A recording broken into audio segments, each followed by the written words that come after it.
the whole world. Yeah. It's just me. Connections there, you not get it. You have no connection. Yeah. Just say that Doma, all kind of things that just happen here. I'm sure no he, no tea. When he was 12 years older Ellen. Ellen did not want him to become president.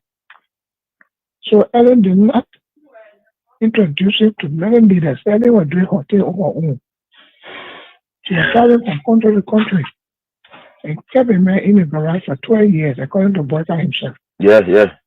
That means he was not empowered to meet any leader. When the African leader themselves need support from the West. Yeah. Uh-huh. All African leaders they need support from the West. Yeah. No African leader will help another African leader with money for development. Yeah. In the West. That's not about Boyka. Okay. Because when we are wrote, the Senate did a comprehensive report of their findings and attached the Supreme Court ruling and the amnesty law and everything. And the position statement for those commissioners who decided from Brother to where. And said the way forward is a Panama House discussion for peace. Then when Brother come now, he is deceived by coming there, by the Dillon there, Nombi there, and he's not where he's just thinking all kind of way, Brother, all kind of thing. He want to go after people. Then, the CDC still control the lower house, the upper house. Mm-hmm. So they went, some kind of thing they did, they did a resolution that passed because of money crossing. Yeah. Then they sent it to the Senate. Mm-hmm. Then something happened. Wow! All that they almost signed to Yombi house. Then they brought it that Tuesday morning. They didn't tell me they had it for me. Oh! Then when I heard what was happening, it was remain 2 persons to sign. That was me, that was Bani, Jim Bani. Now when I went to Kun, I said, what is going on? You were here when we had sent paper, and you were here with our own leadership, and we sent the report with all documents, legal documents, to guide where. Then Baka benefited from the 2010 decision by the Supreme Court to be involved in the election in 2011 because he was not wrong with Ellen. You're right. He benefited. You're right. Then after serving about for 12 years now, he's now president now. We finished campaign for that kind of woman, then he wants to persecute us. You got going to persecute us. So what is going on with Kun? Then Kun said, well, what I will do for you is to help you with lawyer. Your partner said, go look for lawyer. So from Kun offered, my own son offered that I went and filed a resolution. I asked many seconds why you all did this. You know what they told me? No. Resolution is not a law. So, starting the resolution, I mean, we agree. Bring it now. When Baka send a bill, they will not put all the law they put in now and back it. Oh, okay. That was a smart move. I said correct move. A systematic erosion of democracy. Executive overreach and open disregard for our Constitution. Lawlessness in the legislature, with the presidency turning a blind eye, even when the sacred hall of our democracy go up in flames. Security forces brutalizing peaceful citizens, while millions are being spent on so-called operations that offer no protection to ordinary Liberians. They said we were the problem, but now the Liberian people can see for themselves. The real problem is the unity party that is now in power. The time has come to speak the truth without fear. This government is failing and Liberia is paying the price. For seditions, let us not lose hope. Even the longest night must give way to daylight. Even the strongest storm must pass. We are still standing and we are still strong. We will not give up on Liberia. We will not give up on our people, and we will never give up on CDC. We are the party of the slums and the city. We are the voice of the voiceless. We are the protectors of the poor and the defender of their dreams. From New Bruton to Peaceville, from Buchanan to Bond Mines, from Sunny Quarter to Southtown, the CDC remains in the hearts of the people. This rally is a clear sign. We are reorganizing, we are preparing, we are coming back. I say to you, we are coming back.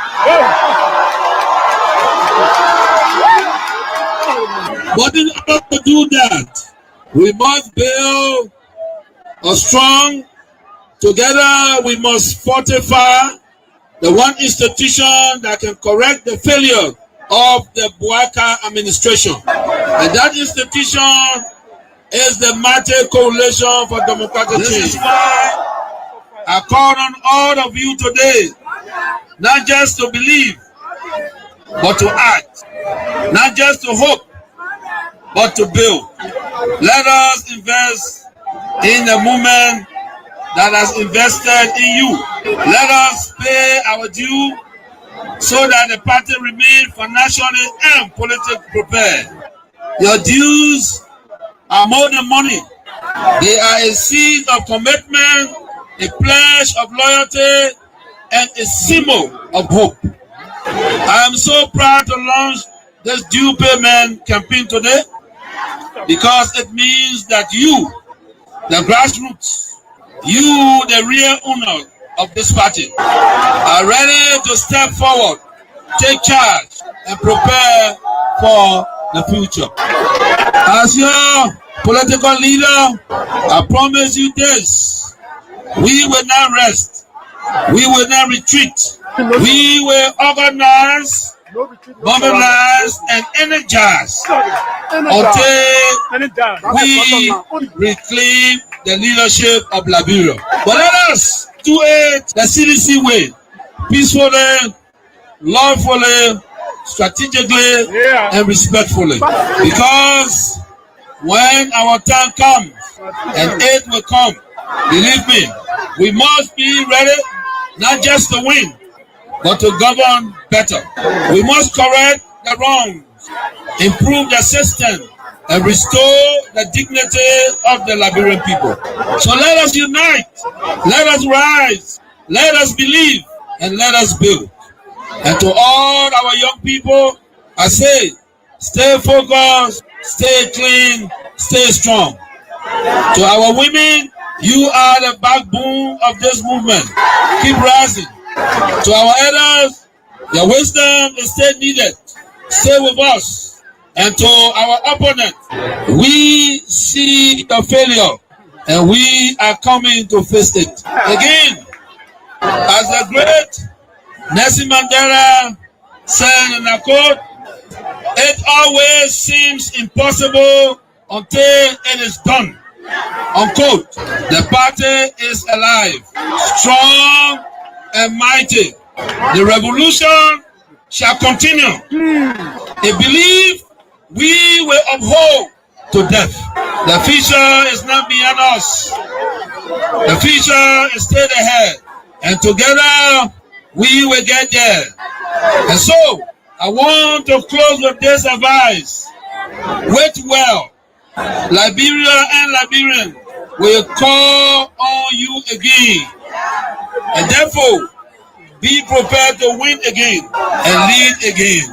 Remember, we are the common people. So let us all unite for the betterment of our country and our people. But I tell you this, I still repeat, if the president refuses to change, then the government is in trouble. The government, if you finish this government, let's thank God. Because as from next year, it's said to be fluctuating.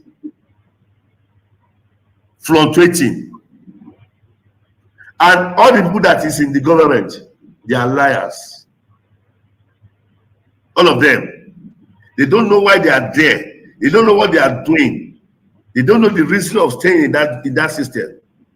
They are just pushing the vehicle like this. They don't know where the vehicle, they don't know where it's going.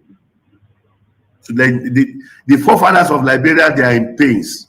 It's very regrettable. Even the former president, Syphilis, is even regret having this person as a president.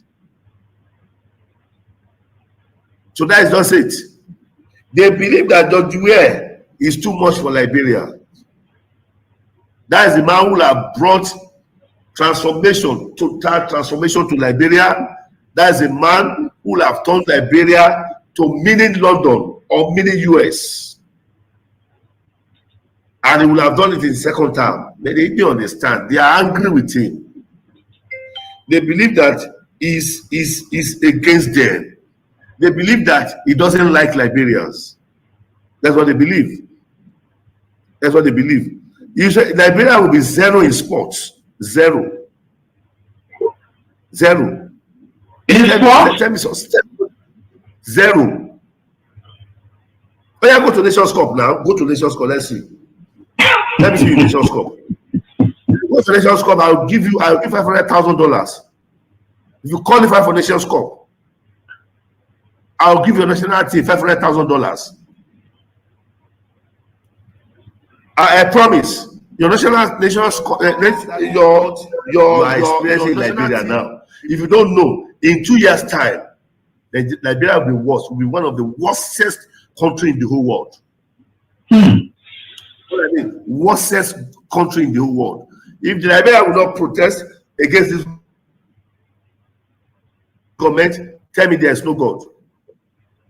If Liberia will not begin to cry, coming together to cry and said, we don't want you again, leave, resign, tell me there is no God. I will never serve God again. I am a prophet of God, and I'm talking as a prophet. Right. The hardship, you have not seen that hardship now. In 2 years' time, you will see the hardest hardship you have ever experienced. Liberia will drink dirty water, and they will be thanking God for drinking.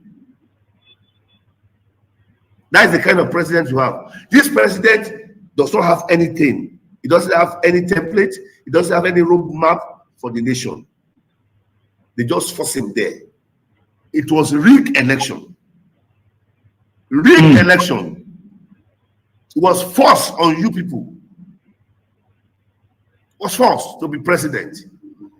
So, and the people who connive to do all of this and put him there, right? US. You mean US, the United States? United States. They are involved in this election. I am telling you, not politically, I am telling you spiritually what I foresaw. It was rigged. Totally rigged. And now they have seen it, that this person does not know anything. This person cannot help the nation. This person cannot put the nation right.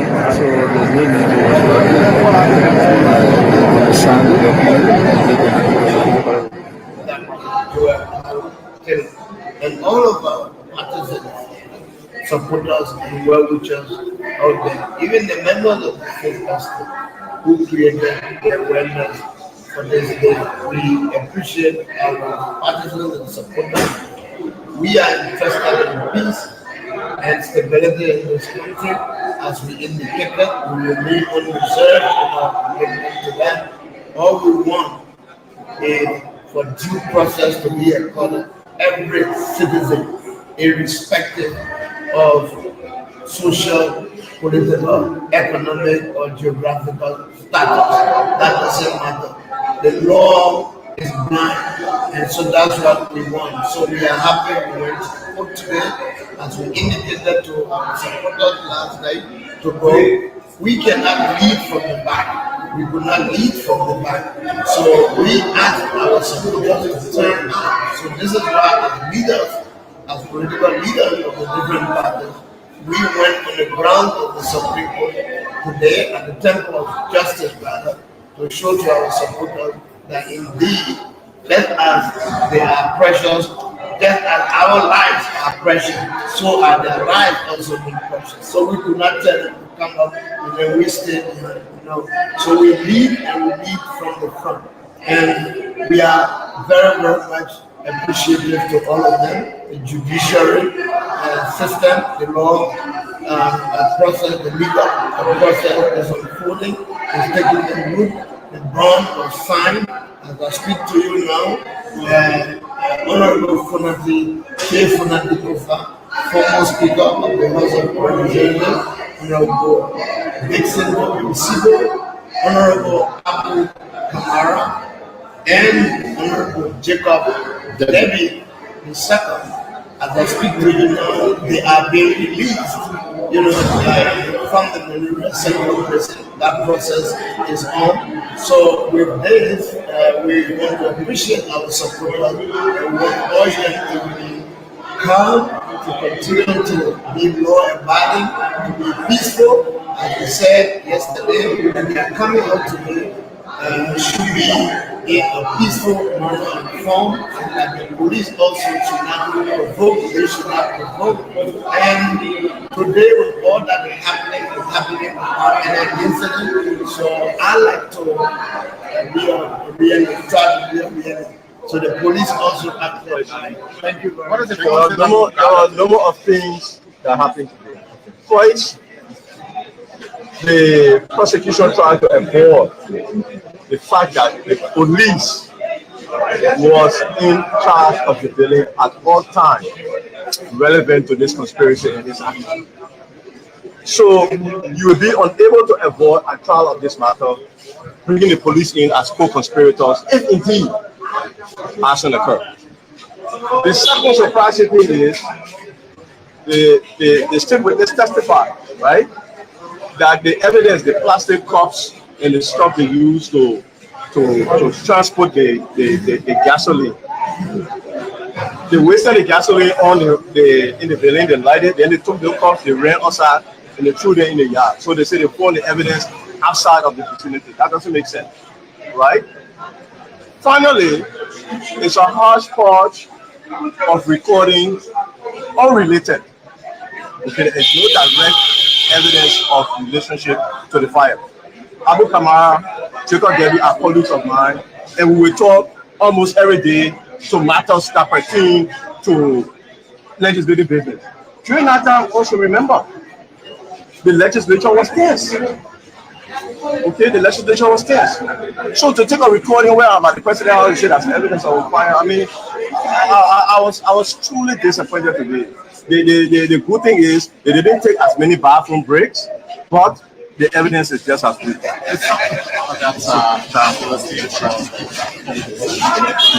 So so he just spoke with the press.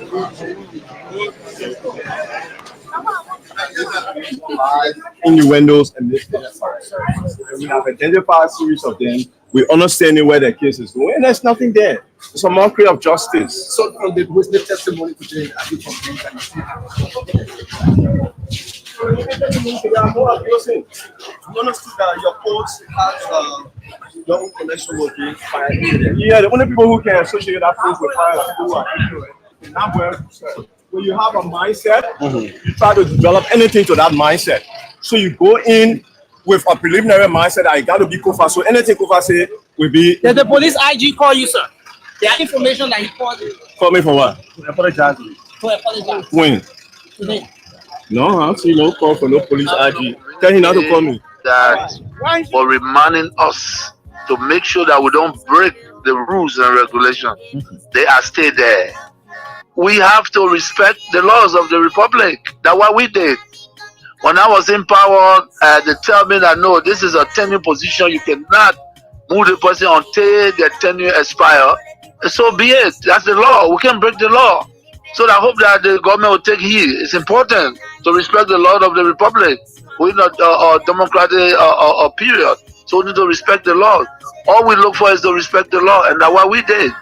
Looking at the common people are losing their jobs at various places as well. Not just only tenure position holders. They are the one that feeling the pinch the most. They got nothing. AB, when you are angry and you let the wrong people thinking that they are the savior is wrong. We were in opposition before.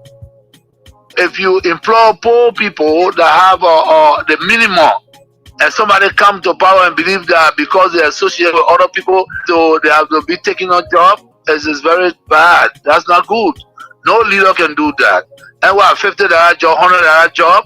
You mean the government that come to power that came to rescue cannot even give a $50, $100 job or lead a citizen on that job? This is wrong. It's wrong. It be everything that they're doing wrong, and we know that. But again, the peace of Liberia is the most important. It's the most important, and that's why we in accordance with the law. This is wrong. People supported the Unity Party. I came to power. I left them there. These are citizens of the country. But you can employ a Senegalese man, and you refuse to employ a Liberian. Is that what it is?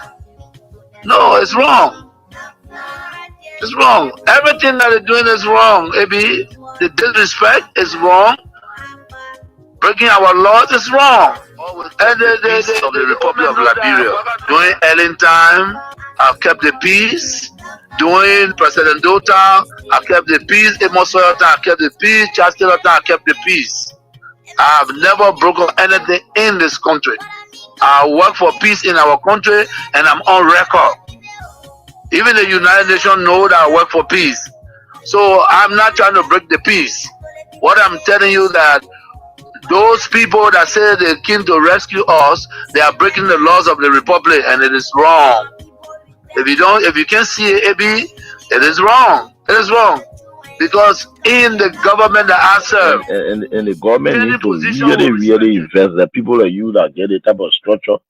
They come say even they could just be getting you $1 million for the budget year. Every year they give you $1 million. You impact. If I were president of this country, I should God show you His wonder. You're not believing. We told Joshua for what? You're a footballer. Yeah. A football the very country. A football bring medicine in the head. No. Yeah, we told Ellen to because she's from Harvard University. Yeah. What will the book do for you? No passion for development. Then we move Joshua, we put the meanest man in the whole world. Yeah. It's me. Connections there, you not get it. No connection. Yeah.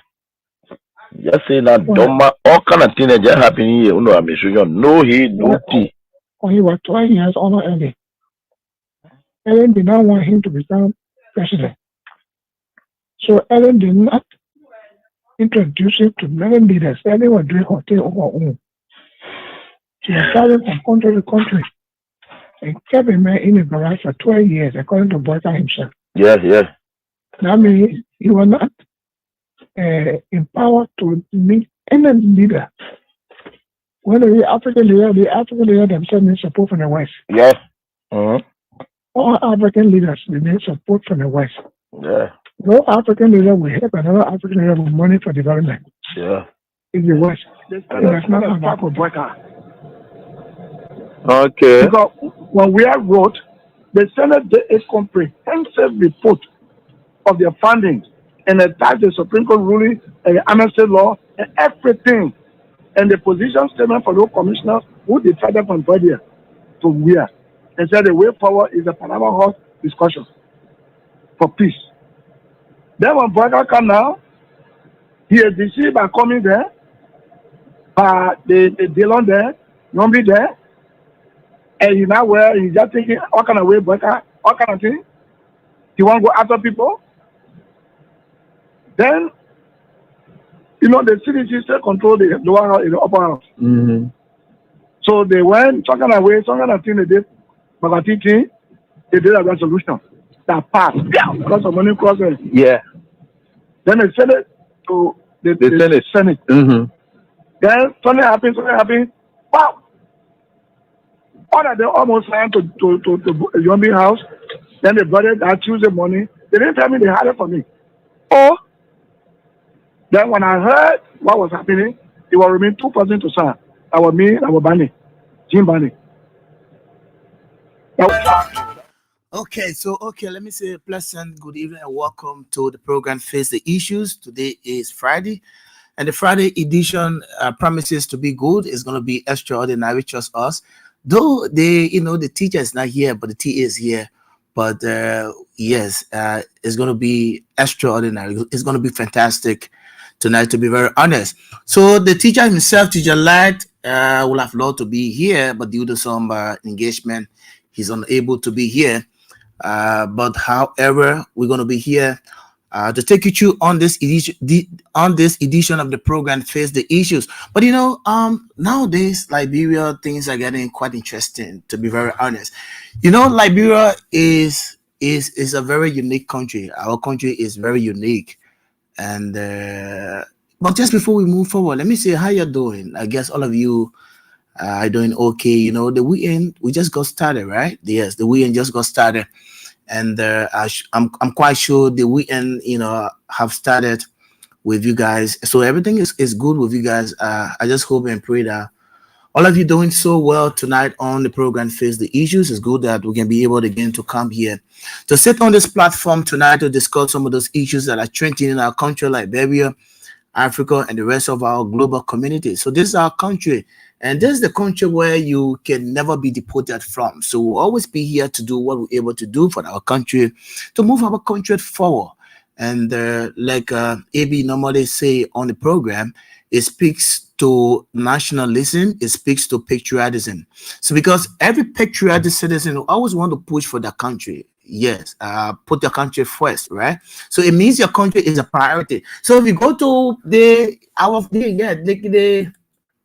pledge of allegiance of our country, if you just say, well, you talk about I pledge allegiance to the flag of Liberia and to the republic for which it stands. Do you know the meaning of that? You know what I'm trying to say? That's why I say our country is very unique. Yes, very unique. I pledge allegiance to the flag of Liberia and to the republic. Now, so it means that you pledge your allegiance not just to the flag of Liberia, but to what? The republic, which is the country for which the flag stands. So the interpretation is for which the country that the flag represents. Yes. So the flag and the country. So you pledge your allegiance to the flag and to the republic, to the country for which the flag represents, which is Liberia. So so sometimes, I remember those days when we were in grade school, normally, when you go for devotion in the morning, before you go to class, you have to say the pledge. That's the first thing you have to say before you go to class. You say the national anthem of the country. So these are all unique features, attributes of our country. So the thing is, we just need to, put ourselves together. I'm quite sure that, some of the issues we face right now as a country because of bad governance and the kind of leadership that should be able to take the country to shift the paradigm of this country. That's there where the problem lies. But however, it's good that we can be able to talk and like I said, and the pledge is recited at the start of each school day. Yes, so yes, that's it. So that's how it works. That's how it works. So you go to the national anthem, you say, "Oh, here, Liberia, here." Blah, blah, blah, don't need her name, green, be or fin. And in the part of the national anthem law, they say, this glorious land of liberty shall long be ours. This glorious land of liberty shall long be ours. Yes. So Liberia, it clearly tells you that Liberia is our country. It's a glorious land. And as long as we live, this country is ours and it will continue to be. Yeah, so this is our country. So folks, welcome again to the Friday's edition of Face the Issue. My name is Newton Tukpa. I'm always here and as producer to the chief now. Yes, maybe so he's the boss, Anthony Abraham Garcia William. So we hear Prince Sharif joining us from the Diasporas. So he's already online. Let me see what I can bring him on tonight on the show. Let me see what I can have. Okay, Prince is already here. Perhaps Emmanuel Bro, perhaps he will join us later as we move on, as we discuss some of those issues that are trending in our country, Liberia, and the rest of the world. So it's good that we're here again, Prince. I would like to say, Prince, good evening, welcome. Yeah, my brother Tupa, let me say good evening to you. Good evening to those who are following us from around the world that, are on the same time zone with Liberia. Good afternoon from those who are on another time zone. Good night to those who are on another time zone. And in our common Liberian way, as we always say, my people, you're hello. It's always a privilege for us to be here, especially sharing such a wonderful platform with our teacher Light and that of our own brother. We want to say thank you so much.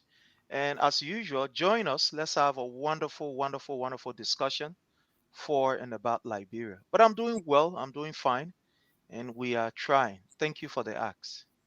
Thank you so much. So Prince Sherry is joining us tonight live from the Diaspora as we handle this edition of the program, Face the Issues, that correctly stated. So folks, I think you people listen to Prince and we hear.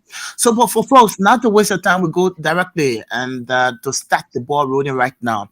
So there are series of issues that are trending in our country, and you've been following the issue about the former president, yes, the late President Samuel Kanyado, daughter Veronica Do, accusing Zopeno, Senator Zopeno, of SYC ritualistic killings and all of that. So we'll talk about that a little bit, just in passing. Yes, we'll not prioritize that.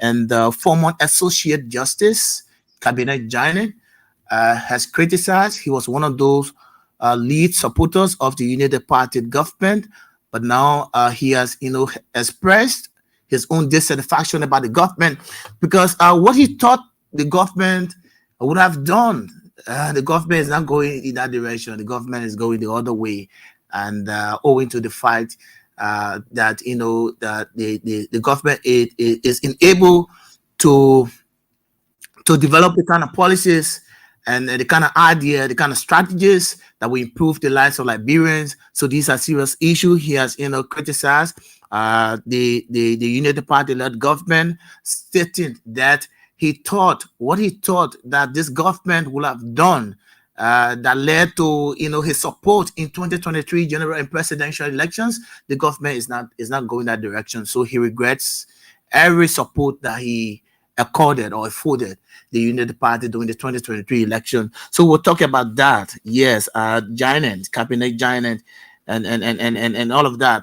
And you listen to the head of the Liberia Anti-Corruption Commission, Alexandra Zoe, Councillor Alexandra Zoe, talking about too many corruption scandals and allegations, and they are working closely with the Ministry of Justice as to how best they can be able to, resolve and in indicting some of those people that have been allegedly linked to corruption scandals and allegations. So we'll also talk about that and so forth. So that's it. So that's the lineup for tonight's presentation. As I told you, and you listen to Prince Sharif. So Prince Sharif from the Diaspora is going to join me so that we can be able to have this discussion tonight. And like I said, it promises to be good. It's going to be extraordinary. It's going to be splendid. It's going to be intriguing. Yes, so much intriguing tonight. So Prince, and so Prince, so we'll start with the former Associate Justice, Janet, and Janet doing the CDC regime. Yes, he was impinged.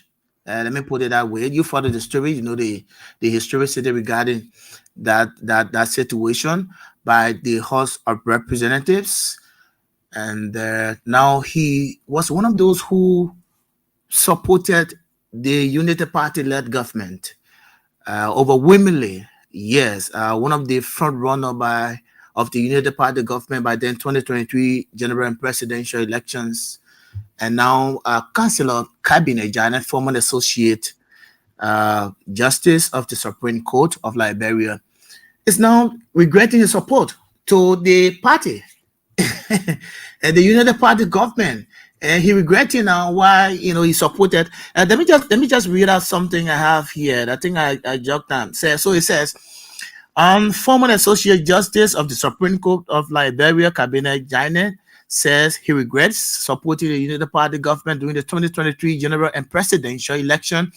Speaking to journalists in Monrovia, Councillor Jaine, a vocal supporter of Ambassador Joseph Boakai for the presidency, criticized the Liberian leader for denouncing what he described as a growing culture of lawlessness and institutional disrespect under the current leadership. Lawlessness and what? Institutional disrespect. Yeah, owing to the current leadership, right? So following his impeachment from the Supreme Court bench during President George Weah administration, the former Associate Justice who saw the United Party as a possible means of being reinstated or given another top government position, endorsed the party during the 2023 election. Several supporters of the United Party had considered his endorsement as advantage for the Boakai campaign, particularly in legal and governance circles, and mobilizing his ethnic group, that's the Muslim from the Muslim background, and political allies that was in solidarity with him, right? Yes. So people who believe in people who are in solidarity with China, so they thought that because he went the United Party way, so because once they believe in people who believe in him, actually follow him, because those are lawyers, right? People who are supporters of him. So with the fact that he was going the United Party way, so they also follow him there. So there's a situation now. So these are reasons that inciting, institutional disrespect by the ruling United Party, lawlessness, and all of that. So where do you stand, Prince? Yeah, okay. First, let me say thank you again. And to our many listeners, we want to say thank you as we interact in the comment section. When one pledges his or her support to a particular political institution, is based on an agenda, is based on what they have seen, is based on their own adequate scrutiny of the agenda that was put forth by that particular political institution. So there are times people gave their support and may not be based on a kind of formal agreement that is signed, but after looking through your portfolio or looking through your manifesto or whatever, they decide that, well, I will support you based on that or based on your agenda. So what we saw was an endorsement of Councillor Cabinet Janet on, a vote to the Unity Party based on what was said that they were going to deliver. Remember, one of the things that they talk about is, accountability in their own arrest agenda. They talk about accountability. They also talk about the rule of law, accountability, the rule of law, and etc. So, Cabinet Janet, Cabinet Janet, being an individual who believed in the rule of law, he thought from all indication that it was going to be okay to support this particular group of people who deceived the Liberian people and said that we will respect the rule of law. Accountability will be the order of the day, and decided to pledge his support, which any other person could do. But remember that Councillor Janet, like you rightly said, was not just a common individual. He also has followers. He also had people, kingsmen that believe in him, that he persuaded to also support this particular agenda. But again, these are some of the deception. And these are some of the things that we warn people against. But some of these people, they did not listen. When some of us look at the record of Mr. Boakai and said that this man is a deceiver, all he will cleverly do is use you to achieve what he wants to achieve, and upon achieving his goal, he kick you in the rear. And so therefore, Councillor Janet decided that, well, I will pledge my support. And he went all out vigorously. In fact, to the extent that this man put even his career on the line for Joseph Numa Boakai. He put his all on the line for Joseph Numa Boakai, believing that when Boakai take over, according to what he said, he was going to fight the issue of lawlessness. He was going to ensure that institutional, policy are respected and etc. But unfortunately, Mr. Boyka took over. Instead of doing what Mr. Boyka promised, like one of our brothers will always say, Brother Isaac do, you lie or you use propaganda to win the election, but you cannot use that propaganda to lead. So upon him winning the election now, what are we seeing? We are seeing total, if I will quote from the councillor, lawlessness. We are seeing institutional disrespect by this particular government and especially by the president. So these things are not surprising. Look, for example, when we talk about the issue of lawlessness in Liberia, these people went to King Jaw and killed our people in the broad daylight. I mean, a government approved lawlessness. They went to King Jaw, killed our people who were brought to justice. Nobody. We have seen series of deaths taking place. I mean, in police headquarters, in police cell, one of the places that should be very protected.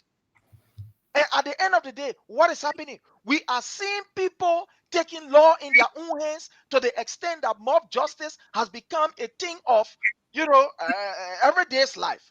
To the extent even the justice minister himself, when he spoke at Mika once, he said that the issue of mob justice and lawlessness is taking over the country.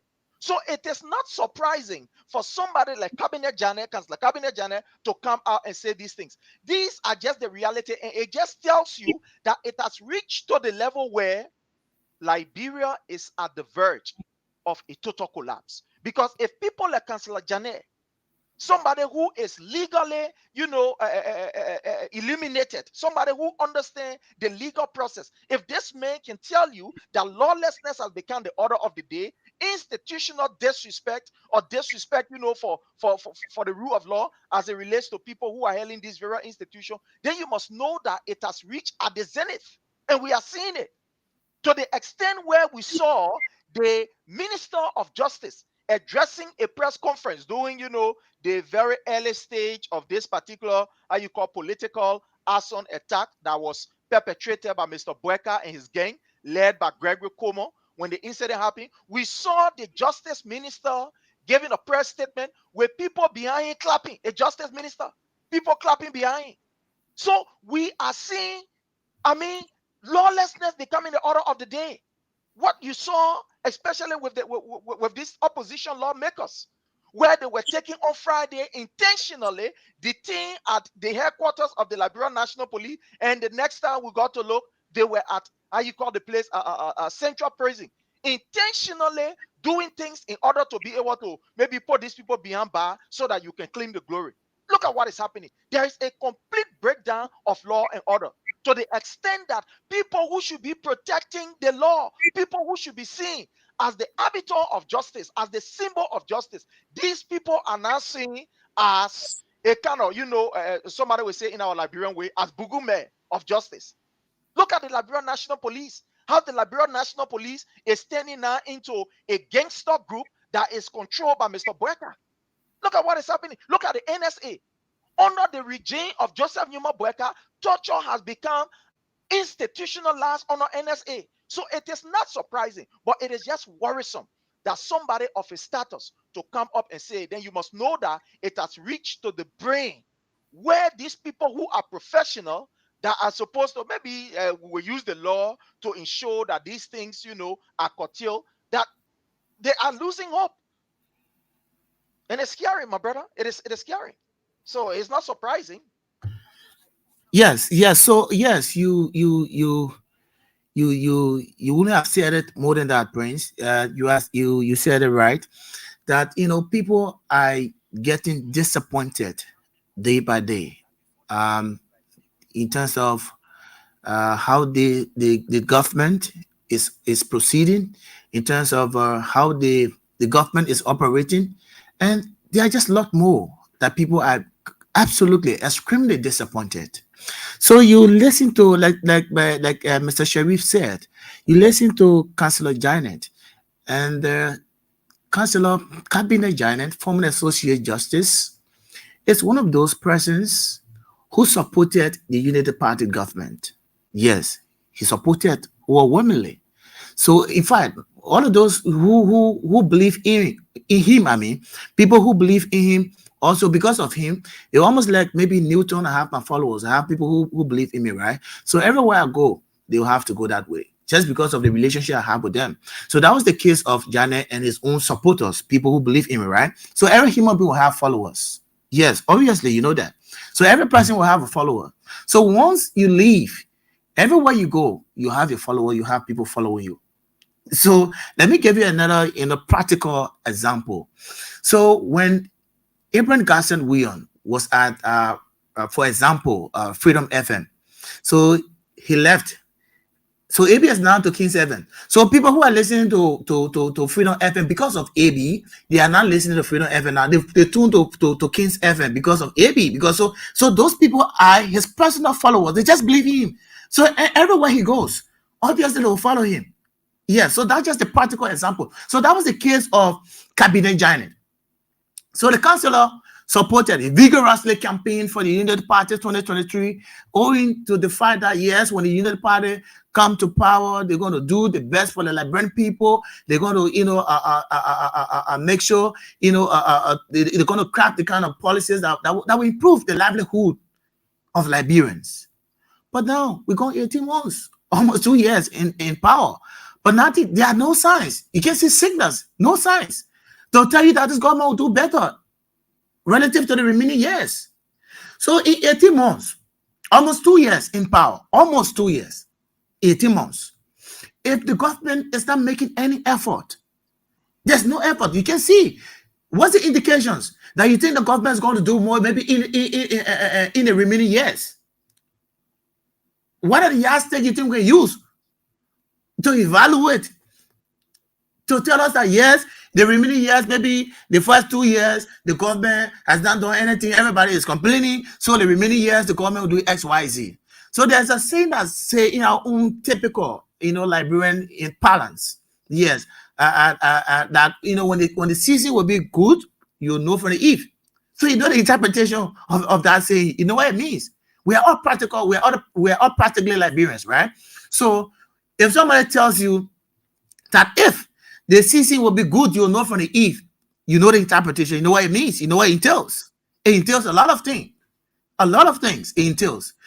That person is trying to tell you that, for example, tomorrow is Christmas, and today is the eve. So the way you see people, then you see mother, you see people going in the market, they kind of fish, then say you see the chicken toss and the cow meat, then you see people buying for tomorrow to cook that kind of thing. So that's the indication to tell you that but tomorrow the season will be okay, because you start to feel that exuberance. You start to feel that kind of spirit. Yeah, you'll see for yourself the kind of things. There are things you'll be seeing with your eyes. You'll see a lot of things, right? To tell you that tomorrow is going to be extraordinary if the season can be like this. So that's just the interpretation. So with what the United Party government is doing right now, the way they are proceeding, there's nothing to tell us that the remaining years will be okay. The only thing, their actions, I tell you right now, is the United Party remaining years things will even be worse than what it is right now. That's what's going to happen. Obviously, trust me, we here. You're going to see it for yourself. But these are the indications. They aren't doing anything. They are not. Nothing they're doing. But it's said there. And those very people, I remember during the campaign time, I know what were some of the songs that was sung during the campaign? Is it on the Kush, Joey, bring Kush, you're gonna think another funny in copy and paste. The CDC songs, campaign songs are very unique. So sometimes they just used to listen to it, they just copy and paste, they just change few things there. Yeah. So Joey, but today here are we. We are here today. And some of those people are getting disappointed every day. They're getting disappointed. The very people who criticize the then president, George Weah, people who criticize him, some of those critics are now, losing hope. Absolutely. As you can see. So you see, Councillor Janet, he is disappointed. But obviously, you'll be disappointed. To put your neck on the chopping board, saying that this will be, most especially, a legal person. He's a counselor at law. So Owi, and most especially talking about institutional disrespect, lawlessness. So if a legal person can tell you about lawlessness, so you already know what it means. you definitely understand what it means. If a legal person is telling you that in Liberia now, the lawlessness is on the increase.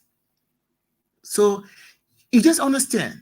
You clearly understand what's happening in our country nowadays.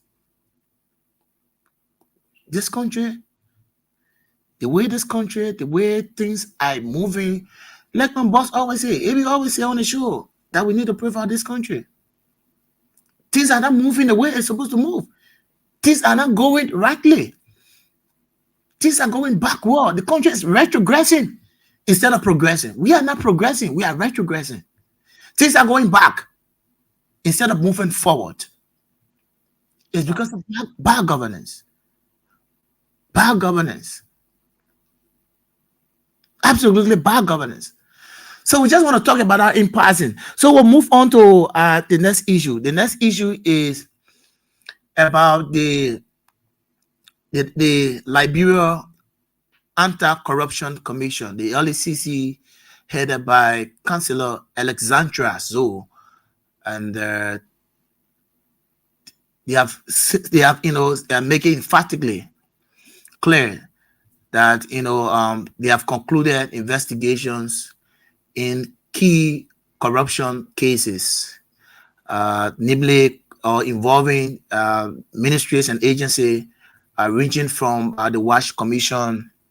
As you may be aware, recently President Boakai suspended the chairman or the head of Board of Commissioners at the Liberia Telecommunication Authority. Abdullah Kamara was recently suspended relative to corruption, the same corruption allegations, corruption scandals, and all of that. So the LACC has informed us that they have concluded their own investigation into a series of corruption cases, and they are working closely with the Ministry of Justice to see how some of those people who have been allegedly linked to some of those corruption scandals can be indicted by the Ministry of Justice. So that's where they are, and that's why they are moving to. That's the next step now. They're moving to make sure they can have those people indicted.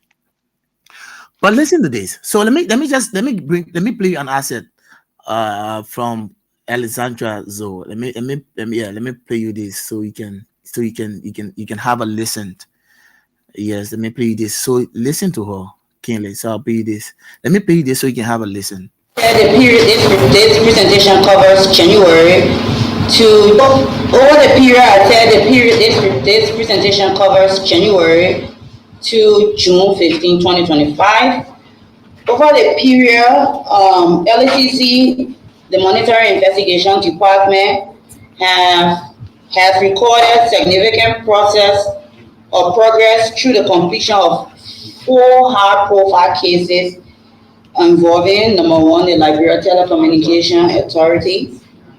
The second one is former officials of the National Water, Sanitation and Hygiene Commission, which is the WASH Commission. The third one is the investigation involving suspended officials of the Liberia Refugee Repatriation and Resettlement Commission, the LRRC, and the current official of the National Road Fund Authority, as well as former officials of the National Oil Company of Liberia. Basically, what I'm trying to say is that we have completed investigation into these allegations of corruption. And the next step now is we are working closely with the Ministry of Justice to draw up indictment and have the persons of interest to be brought under the jurisdiction of the court for prosecution. I want to say that these investigation underscores the government unwavering commitment to upholding public officials accountable, as well as restoring public trust in governance. In addition to these cases that we have concluded for the period January to June, We also engaged in high-profile investigation into cases involving the National Fishery and Aquaculture Authority, which is the NAFA. I know we've been following. The investigation is ongoing and we are making strides, hoping that we can be able to complete the investigation in the coming month of July. We are working on. Okay, so you listen to her, right? Yes, you listen to her. Prince, I think you listen to her. And she spoke about the Liberia Telecommunication Authority, the Water Sanitation, which is the WASH Commission, the LRRC, the National Road Fund of Liberia. She also talked about former officials of government, the National Fishery and Aquaculture Authority, NAFA. But for NAFA, she said, NAFA is still under investigation, so very soon they will be concluding findings relative to to NAFA and all of that. So yeah, so this is the situation now. This is what the LACC boss has told us, that there are corruption scandals from those ministries and agencies. The LTA, President Bouakai suspended Abdullah Kamara of recent, and the WASH Commission, LRRC, and all of that.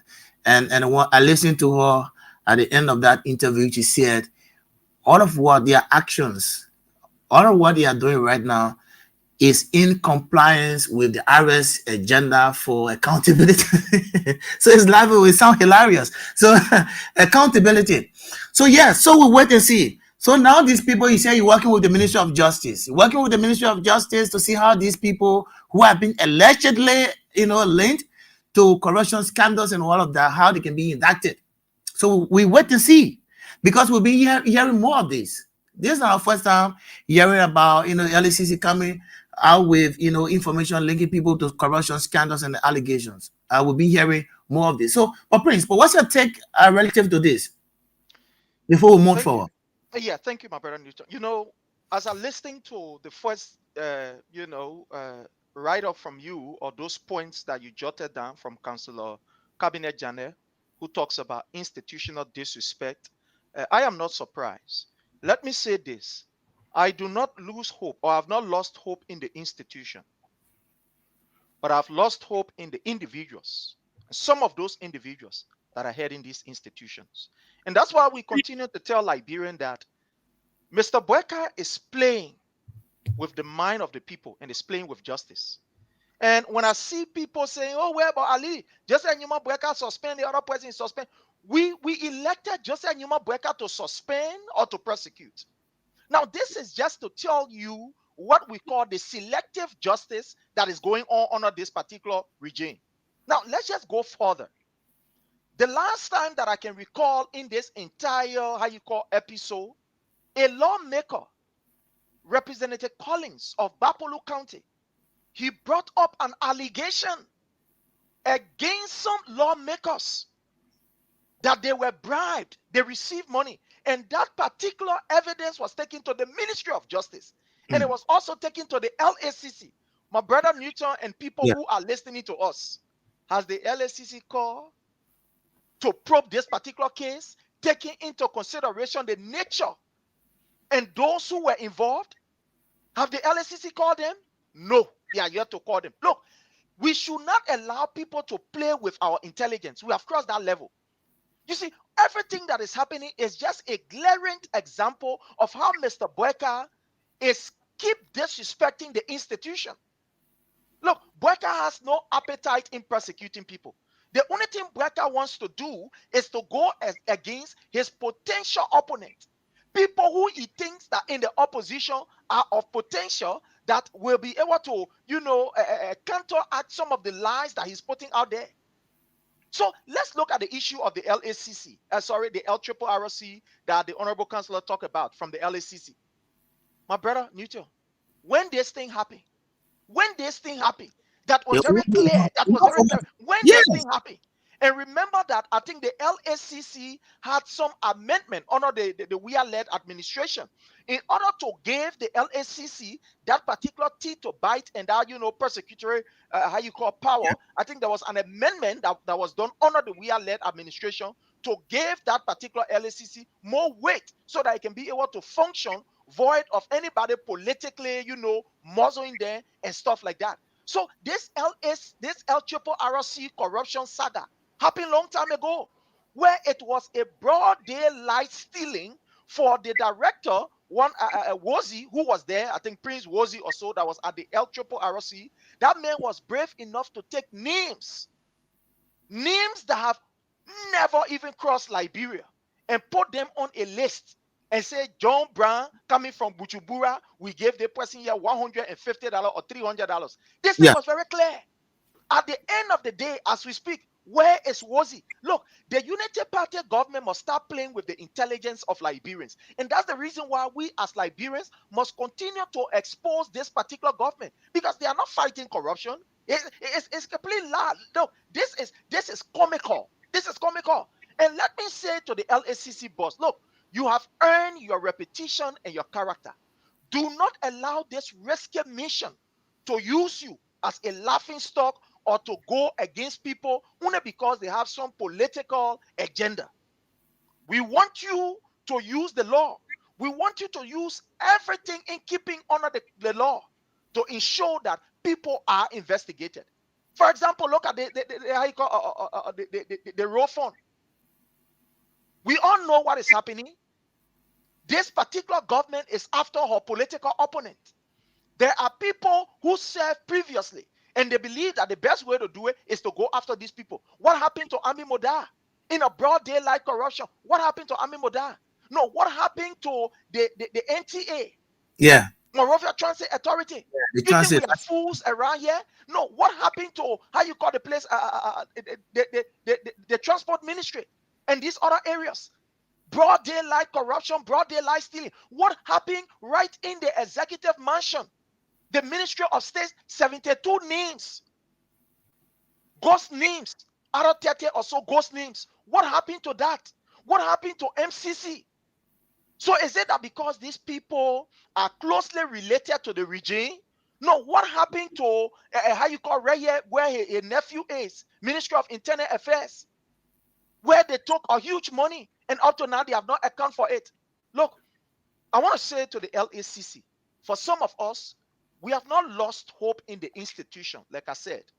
But those individuals that are serving in those capacities must be able to prove beyond all reasonable doubt that they are not being muzzled by Mr. Boyka, an 80+ years old man who have come to disrespect and to break down our own fabric.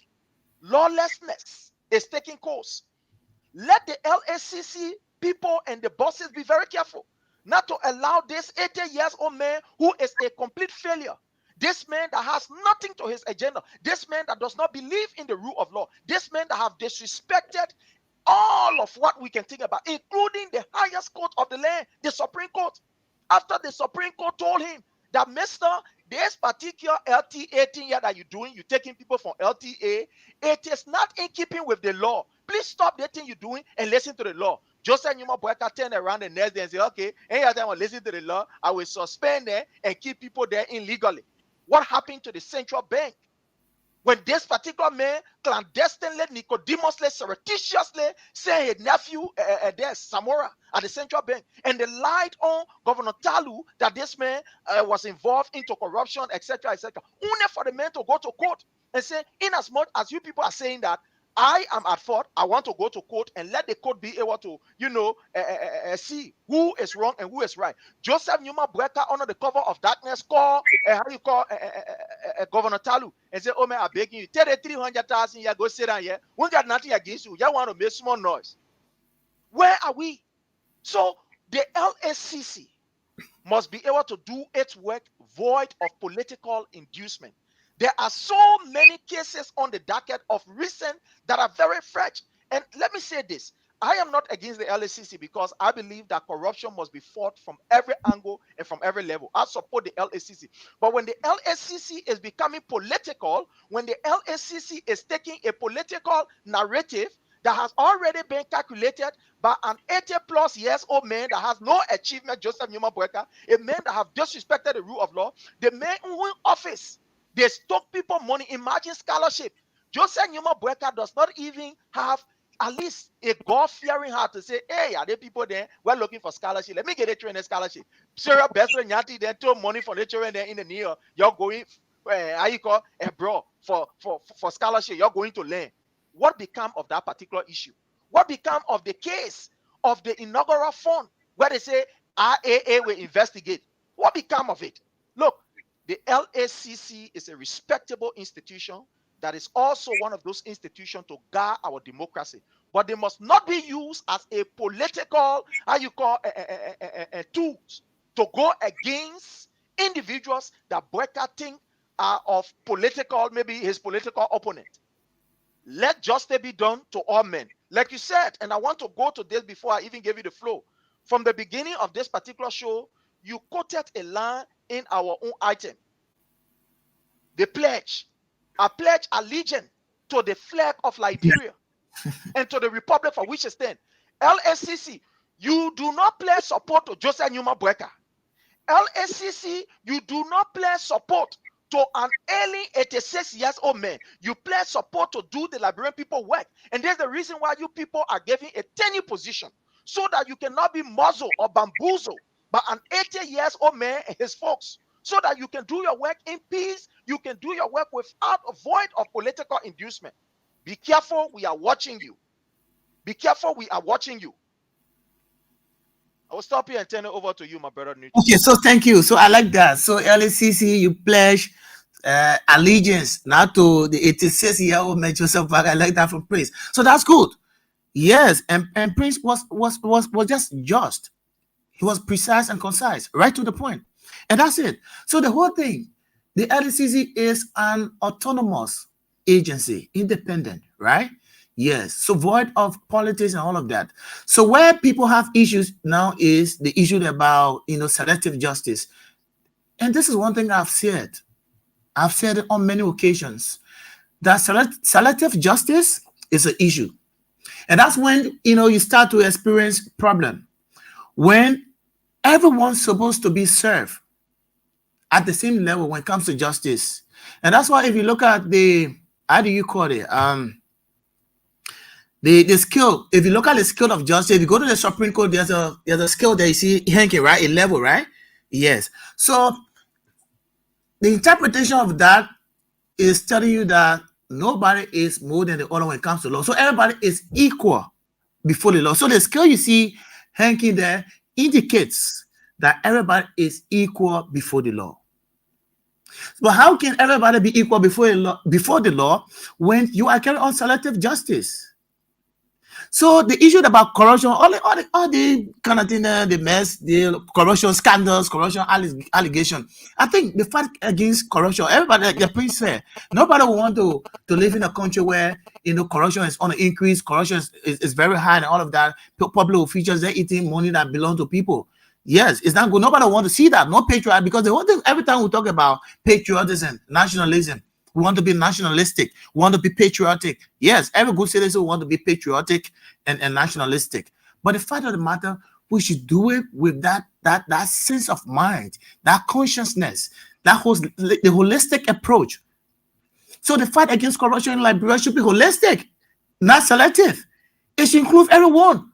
Once you are being indicted by the LACC, everybody should have equal punishment. Like Prince talk about the scholarship. You bring bookers, the United Party government. Imagine the government that criticized previous government about criminal activities, corruption, all of that. They see people, as soon as they talk about when they talk on 1 year under the very United Party government, this government, they brought Booker scholarship.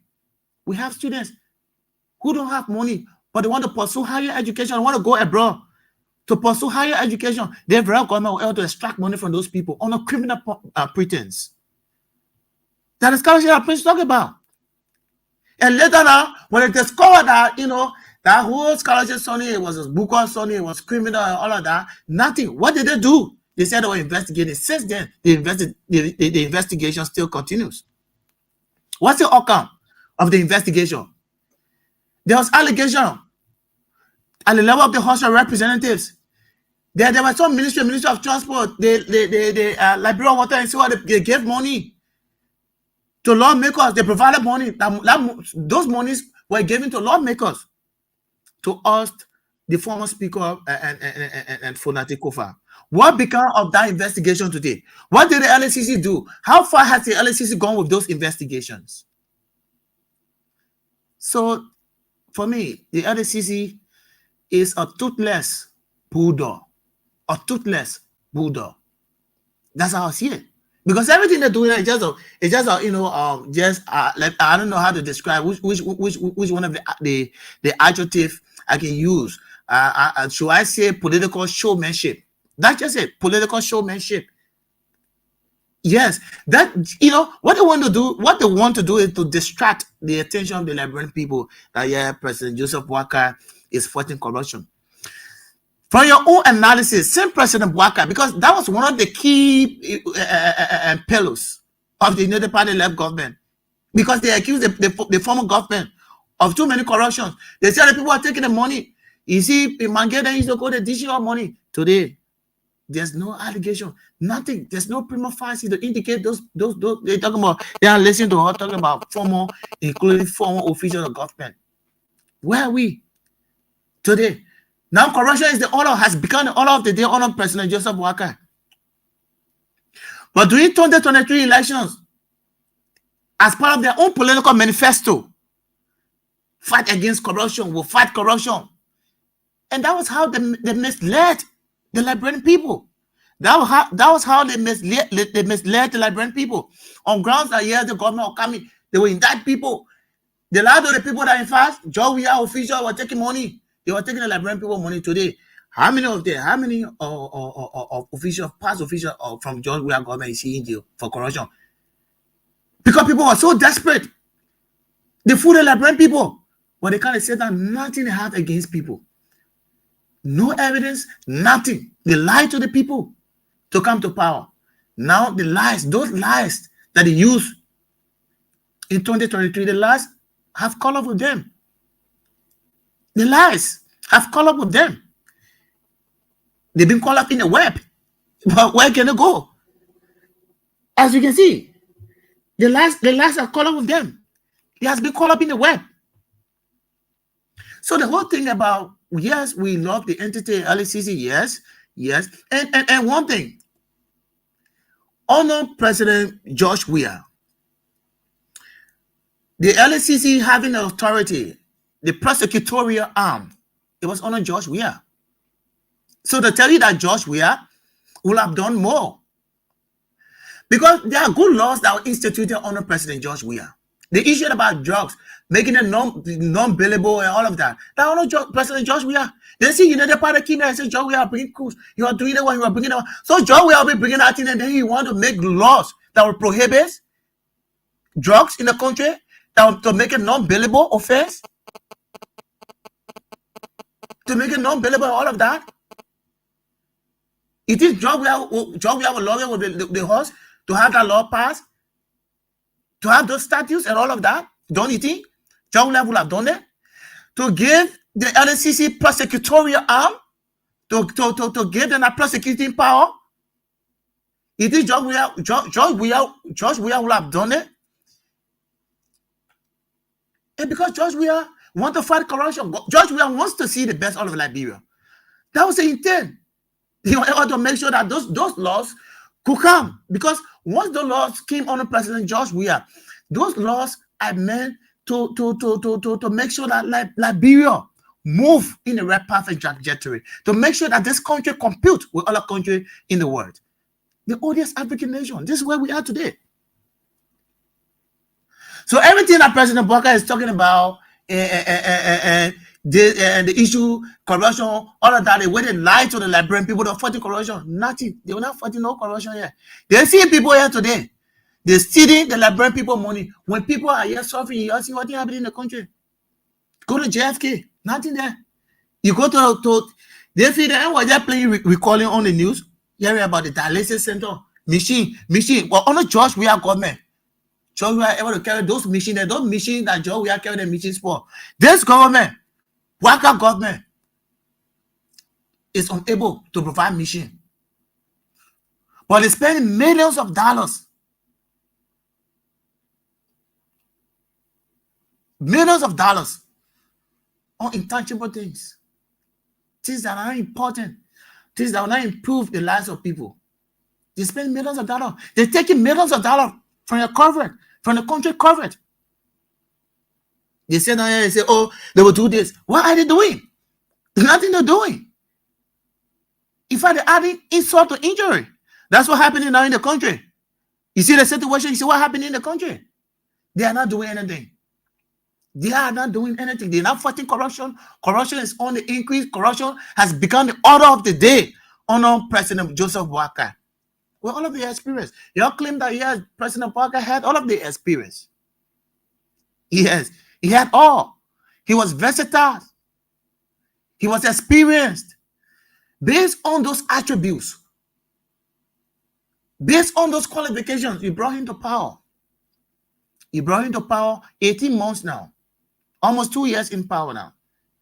You see the level of ineptitude from the party government. This is where we are. You talk about fighting corruption. If you this month you conclude with NAFA, the blah blah blah, blah blah blah, all kind of thing. But let's wait and see. Let's wait and see what comes. All of their indictments, all of their how far is going to go, and what have you. So, Prince, you want to add up to that so we can move on. So the next issue. Yeah, sure, my brother. To just add up on this, somebody will say this is another fiamumu coming from the the LACC, and like we said, we want to continuously send out this caveat that those at the LACC must understand that they have career and they have life beyond Joseph Numa Boyka 4 years tenure, because he has already gone basically almost like 2 years. 1 year 18 months is almost 2 years, and they must understand that they have integrity to save. They pledge their loyalty and support to the nation to uphold and defend the law. So let them not allow Mr. Boyka to use their hands to run after individuals who are deemed maybe political heavyweight and forget about the cogent and substantive issues. There are issues that need urgent attention. They must be able to do it. We applaud the government effort in fighting corruption, but they must do it holistically and not to be able to do it selectively. That is what we are against. We hope that as we speak, there are so many other issues that just happened yesterday that they don't need rocket scientists to look into these issues, that they can resolve as quick as possible. And we think that it is important for them to look at these issues. Some of these allegations, they are there. Look, for example, the Ministry of Commerce. What happened before Amin Modar, resigned? Where are we with that? We expected that the LACC was going to launch an investigation immediately. Somebody resigning or somebody being suspended, it is not an indication that, they make, he can go free. It means that you have observed that there were some clandestine deeds that were done, and that's the reason why this man is suspended. Or that's the reason why this man have, just recused himself. It doesn't mean he's off the hook. So let the LACC be professional, do what is just, and not be used by Mr. Boyka as a political institution. That particular institution is highly respected. The international community is watching that institution. And remember that whatever you do, at the end of the day, you will account for your actions there. That's what I want to just add. Thank you. All right. Okay. Thank you, Prince. So we're done with that. So we'll move on to the next issue. I think you've been following this issue about John Yanti, right? John Yanti, the governor of Liberia, said he's one of the prime suspects, in connection to the Capitol building arson case. Yes, quite recently they said he was extradited in the country by the government, and so forth, black, all kind of stuff and all of that. Yes.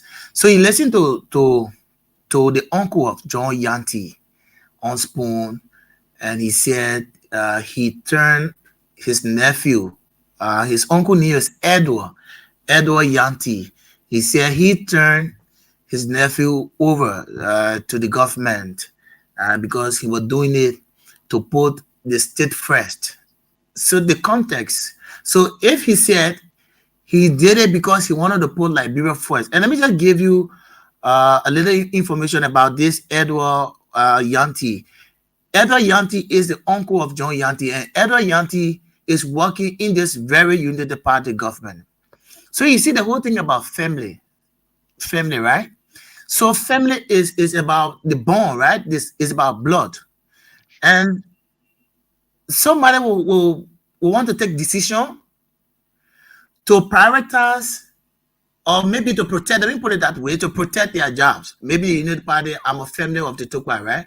Yeah, my name is Newton Tukwa, and maybe I have a position in this government, and perhaps something happened, and my little brother or my nephew was involved because I'm working. So the government perhaps persuaded me or wants to, pursue me to have my little brother or my nephew, like in the case of Edward Yanti. Then you persuade your own family, which is John Yanti, to come to Liberia. Yes, come, blah, blah, blah, blah, blah, blah. Come, you're going to serve as, state witness, blah, blah, blah. We'll give you S, Y, Z, all of that. Yes, the uncle. So, but before we move forward, I'll play you his voice. You will listen to what he said in the interview they had with him last year on Spoon. But so let me just give you a little insight about this, right? So the ambassador plenipotentiary, and social envoy for trade and investment. So that he position there, they made an ambassador, he's ambassador plenipotentiary and special envoy for trade and investment. Edward Yanti has broken silence, publicly confirming that his nephew John Yanti, who is accused in the Capitol building fire incident, is a key figure in the ongoing arson case. During an interview on Spoon FM, Ambassador Yanti said he willingly handed over his nephew John Yanti to the Liberian National Police due to John's suspected role in the burning of the Capitol building. You listen to that? He willingly handed over his nephew John due to his suspected role in the burning of the Capitol building. So what's the clue? So the uncle now, so what's the clue that the uncle had that may have led to his action? Because now his statement, what he's saying here, his suspected role. So when did he become, one of the suspects? In fact, that's the question that coming up now. When you brought the female to testify to serve as state witness in the Capitol, government wanted to use it very young. Then you say you brought a man due to his suspected role in the burning of the Capitol building. He didn't stop there. According to him, his decision is rooted in accountability and his commitment to upholding Liberia's democratic values. Upholding Liberia's democratic values. Ambassador Yanti at the same time said, contrary to claims made by some members of the Yanti's family, the government did not offer John Yanti any dues or incentives in exchange for testimony against former Speaker Funati Kofa and other accused law. Because the uncle talking now. The uncle talking all that thing now. So he's saying, Father, la. The family, so his own family, his Yanti family, he the uncle, their family, he said the other family member, they lying. So because he ambassador today, ambassador plenipotentiary, special convoy, he said live looking deceitful. So let me bring you let me play the asset so you can listen for yourself. Let me play because there are people who are listening and by radio. Caution my relatives to stop too much lying and stop creating all sort of fake stories because they're digging deeper grave. When John flew or fled Liberia and I came up to his aid to rescue and put him in a safe haven, not one of them did a call. Nobody never called. Nobody ever sent any like $5 or 1 penny for John. So while should I tell her about his whereabouts? You understand? Oh, the other things you already put out. Go ahead. Because she was talking, she was trying to pick stuff that wasn't in the right position. She was putting things out of place. I knew she was recording. So when she asked me, she pretended like she came to call to congratulate me on my appointment, and then later talked about John. To my utmost surprise, she asked me in terms of questions. So once again, I placed this call tonight just to caution my relatives to stop all that so-called press conferences they're doing, all that lies they're calling you, saying it should stop. Go down, my brother. In due time, you'll get the truth. Follow the truth. Like I said, in due time, you'll get the full story. So you listen to him. So let me play again so you can listen to him. Caution my relatives to stop too much lying and stop creating all sort of fake stories because they're digging deeper grave. When John Kim flew or fled Liberia and I came up to his aid and rescued him, put him in a safe haven, not one of them did me a call. Nobody never called. Nobody ever sent any like a $5 or 1 penny for John. So why should I tell her about his whereabouts? You understand? Oh, the other things you already put out. Go ahead. Because she was talking, she was trying to pick stuff that wasn't in the right position. She was putting things out of place. I knew she was recording. So when she asked me, she pretended like she came to call to congratulate me on my appointment, and then later talked about John. To my utmost surprise, she asked me in terms of questions. So once again, I placed this call tonight just to caution my relatives to stop all that so-called press conferences they're doing, all that lies they're calling you, saying shit, to stop too much lying and stop creating all sort of fake stories because they're digging deeper grave. When John Kim flew or fled Liberia and I came up to his aid and rescued him, put him in a safe haven, not one of them did me a call.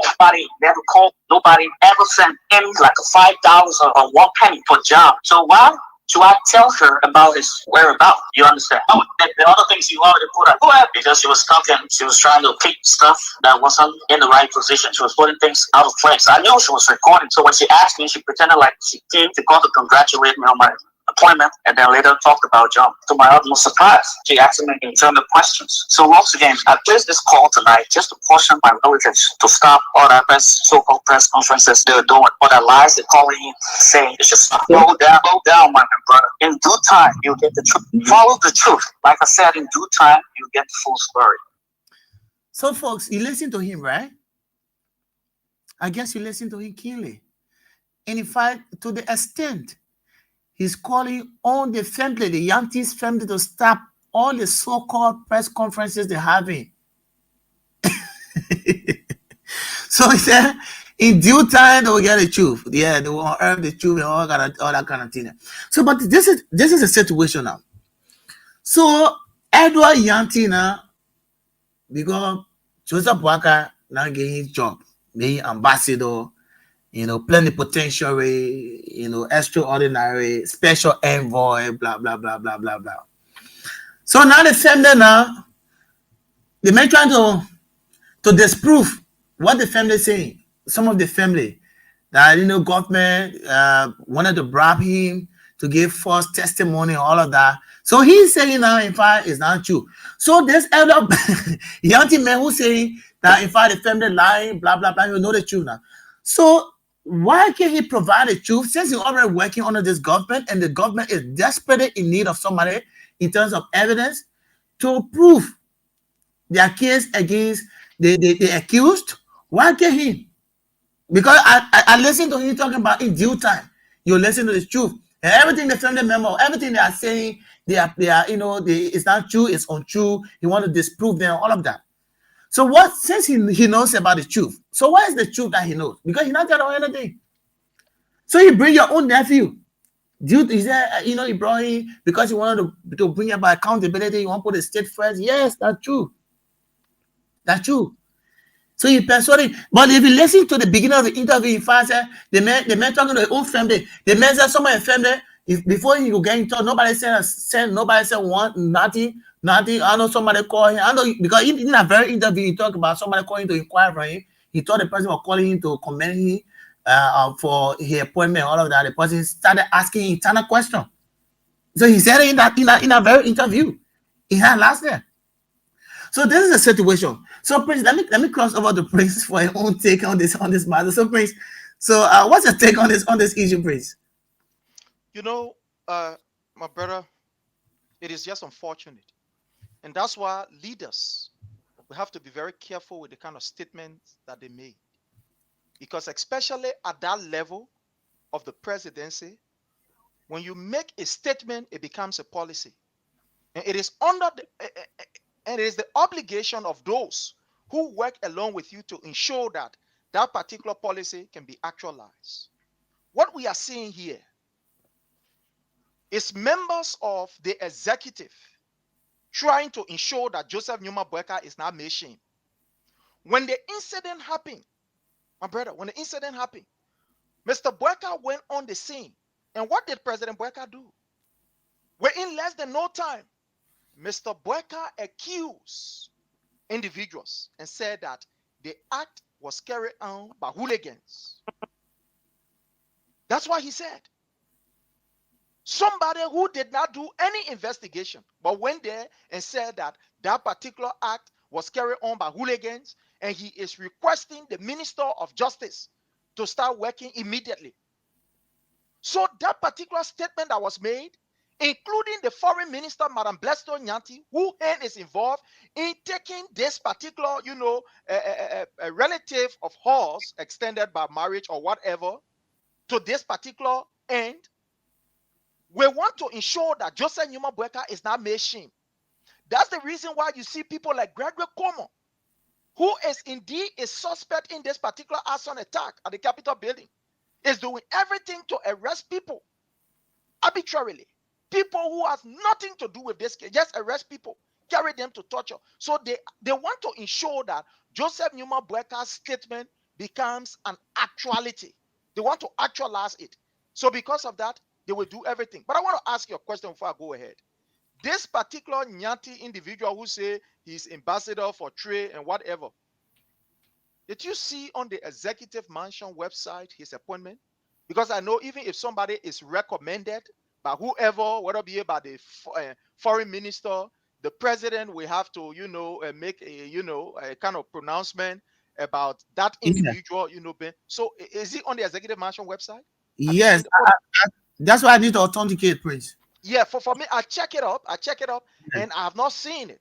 Maybe my eyes Yes, is jumping on it. yes, I'm checking right now. I want to see what I can authenticate it from the executive mansion website. Yes, but just go ahead. We'll authenticate. Okay, so the thing is, Madam Sarah Blestro Nyanti is also involved with this entire thing. Now, for Edward, I know he's just a sellout. He's just another Judas in the family to ensure that he can take his family member and sell him for whatever opportunity that he can sell him for. It's not strange.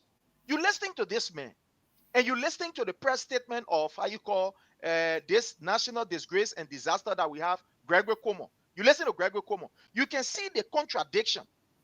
This man is telling us, this Edward man is telling us, he turned over his family member. When we listening to Mr. how you call Gregory Como, Mr. Gregory Como told us that that particular act of bringing our brother back, he was extradited. That's what he's saying. The man was extradited. We are not fools around here. For somebody to be extradited, there are processes that you must pass through, my people. You got So to pass in the first place, yes, sir. I want to understand the extradition treaty between Ghana and Liberia. Thank you very much. I don't know whether Liberia has extradition treaty. It will be even announced publicly when the individual in question is arrested. It will have to go through a court process. In fact, in Ghana, that individual will have the right to a lawyer. You will have the right to a lawyer to be able to plead a court case. Why is it that he must be extradited or not be extradited? So these people think we are fools. They think we are fools. So what are the processes? What are the processes? What is his lawyer that was able to, represent him in the court of competent jurisdiction to either, defend him and to give reasons why he must be extradited or not be extradited? When did that happen? In which one of the Ghana court it happened? Whether in the court of Kumasi or Chakrade it happened? Where did it happen? Where did it happen? So you can see that, look, the people are trying to ensure that they get against key opposition figure. So yes, what the brother is saying. This brother is saying that he held his nephew or whoever, in a safe haven. It means that if you listen to his statement, he says safe haven. It means that this brother was 1 year away from danger. As per his own statement, I mean, say it, we just listen to it, our brother just play it, and we hear him very clear. He said that he was holding the man from safe haven. So meaning that his nephew was in danger. So how did he reach to the extent that his nephew was in danger? And then how did he also conclude that his nephew was not in danger, but his nephew was the danger himself that needed to be turned over? Yeah. How did that happen? Somebody, you told us from the beginning here. You told us from the beginning that your brother went for rescue and you kept him in a safe house. You were keeping him, you rescuing because you were running away from something. So how did you reach to that conclusion that the man now who running away, that the man said is the danger? Then you tell him, clandestinely, Nicodemously. Somebody used to say, one of my men was hear me say clandestinely. You tell the man all of that. Without any, you just tell the man, only because you felt that these people were promising you and they were going to give you money, or because you want this job. Because Sarah Besro Nyanti, who is the foreign minister, also wants to ensure that that statement of Joseph Newman Boyka become a reality, so they will run beyond people. So this thing is not far from Sarah Besto Nyanti. She played a very pivotal role. And I want to say to the public that is listening, she played a very pivotal role. When they got to know that this particular brother has left, this particular Edward guy contacted Madam Besto Nyanti and said, the man is here. From what this man have explained to me, it's like he's innocent. But there is a way that we can use him to be able to lie against these lawmakers. But in order for this to happen, there is a need for at least small money business to happen. That's why he told his, in-law, Madam Sarah Beto Nyanti. And Sarah Beto Nyanti said, okay, but then if that is the case, I will contact Gregory Cuomo to see how best we can start the process. And that was how the process started. Through the influence of Sarah Besto Nyanti, they said, don't worry, we'll try to give you money, we'll try to do this and do that, and start to induce him. Being the kind of person that he is, he said, but the way looking now, I can't put my life on the line just to come and lie to somebody. They took this man, let's even forget about all that, but they took this man and they brought him in Liberia. If this man is a dangerous criminal as you think, or this man is in the act, how did the man manage to go in hotel? He stayed there for all this while. Then he said you are keeping the man in safe house. Keeping the man in. You see, when you listen to Gregory Cuomo's statement, you will know that, look, this government wants to fabricate a case by all means possible. And it will not work. They try, but they will not succeed. To lie is very difficult. So you say that this man is one of the person that was involved.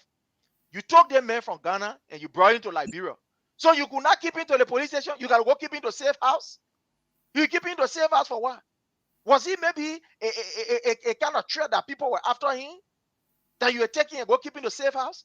Or you could keep the 4 lawmakers then right in the police station to central prison. But that particular man, you go carry to safe house where you are eating, you are enjoying yourself. Look at the clothes that boy was wearing alone, Nyanti. The cologne that was on our ball, you could inhale the cologne just by looking at the sunny by Astra. Then you telling us the thing is they had managed to convince this brother and bring him down with the hope that my man, don't worry. Sarah Besto Nyanti is involved in this thing. You will be protected. We'll give you the money. Because when you listening to how you call him Gregory Cuomo, he said, the deal or the request that he made, we could not fulfill that particular request, or we could not take that request. Why would a criminal even want to make request to a police? The mayor running behind. Why you want to make request? So you see, look, we are not lawyers, but we get sense. We go to school, we sat in class from ABC all the way to 12th grade. So that alone, we were taught critical analysis. So for the government to come tell the man who you say you're running behind, you want to care, you can say the man he gave an offer and we refuse. So therefore, he in the hands of the police. To the extent that when you listen to Gregory Cuomo, you will know that this government has nothing. And we want to appreciate Gregory Cuomo for even having that particular press conference, because he even exposed the limitation and the lies of the government. He exposed. Then to add the icing on the cream, or to add whatever on what kind of thing, his own nephew or his own uncle. Look at the way that man was speaking. You could know that particular man, the man is Abu Kiri for job. He Abu Kiri. Because Sarah Bestro Nyanti already told him that, look, man, forget it, this particular job, that your job. All we want is that make sure that let Nyanti lie on the lawmaker then, and we did good. And he said to, because he took Abu, he jumped out right away and then decided to give out his brother or to give out his nephew. To the extent that you are telling family member, you threatening family member and telling them, yeah, you forget about it, you must know how to talk. Look, this is a threat against the family member of that particular, and I'm sorry to say, but that particular Judas in their family. And these are things that the family members should not take lightly. Because this is a man, because of position, he was able to give out his nephew. Coming on a public radio or a public, how you call medium, to be able to threaten the family, that was a threat. To tell the family that, look, you people should be careful with this prayer conference. It's a threat. This man has threatened the family life. And we will encourage the family to now raise alarm. Their life is at stake. If you can have your own family member using a public medium to come and tell you that you must be careful with the prayer conference and have it, so it means that that particular family member can even go to the extent of exterminating or unaliving anybody in order for him to make sure that that position is solidified. The family now need to raise a serious issue, and there's a serious issue. That's why we are calling on the international community to look into this matter, because now it is not only about John Nyati, it's about even your brother, it's about even the sister and other people. If they are in Liberia now, I don't know, there's a need for them to raise alarm. Their life are at risk. Their lives are at risk. Because if this family member can tell your family member, who they also have equal right to this particular person, to tell them, say, oh, you need to be careful, then it means that, look, your life are in danger. And for me, I will ask the family member to come up and start to alarm, because this government is noted for exterminating people who they think will stand in their way. Brecker wants to ensure that his statement that he made on that day, that there were people who burned that building, they must find the people. Even if the people now exist, they must find them by force. And that's what Gregory Como is doing. And it's a disgrace. So the family life has been threatened by another Judas in the family. Only because he wants job. Because Sarah Bestro Nyanti has promised him that, don't worry, you will get it. After the selling people, it stopped long time ago in the French 19th century. But now it's still happening in our day. We're in Liberia. Liberia are now, well, Liberia always led to say history, my people. Liberia has now become the recent country where family member will rack their family member for their, how you call a job tattoo. What problem is this, my brother? Yes.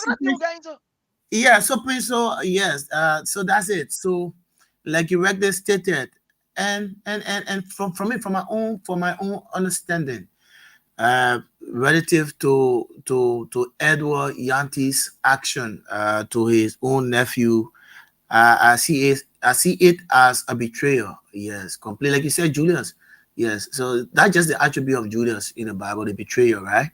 Yes, almost it reminds me about if you read the Julius Caesar story, the Roman Empire, and Brutus and all of that. yes, Brutus and all of that. So that's just a situation. Your own nephew to get the ghost, you say you're keeping the man safekeeping, because in fact when the thing happened, everybody was running away because the police were just arresting people randomly. So once you are connected to Funandi Cover, they see you, they'll go to your house, they will arrest you. Whether you part of it, they were just arresting people randomly. And that was so everybody, some people was frightened by that, by the normal arrest. Once you are working with Funandi Cover or you have some connection with you, they will arrest you. You suspect. So the reason why John may have left, maybe to go to Ghana and something, not because he was running, because perhaps he did something. I don't see it that way. Perhaps because the way the arrest was being done, his life was involved as well, because he was wanted. So anybody would have harmed him. So the best thing he would have done, which he did, is to leave the country. Their very uncle, I don't know what they already confirmed his ambassadorial duty that he can't go for. I don't know whether he already gone for his ambassadorial duty. Now, say the man, keeping the man safekeeping, blah blah blah. But yes, we agree.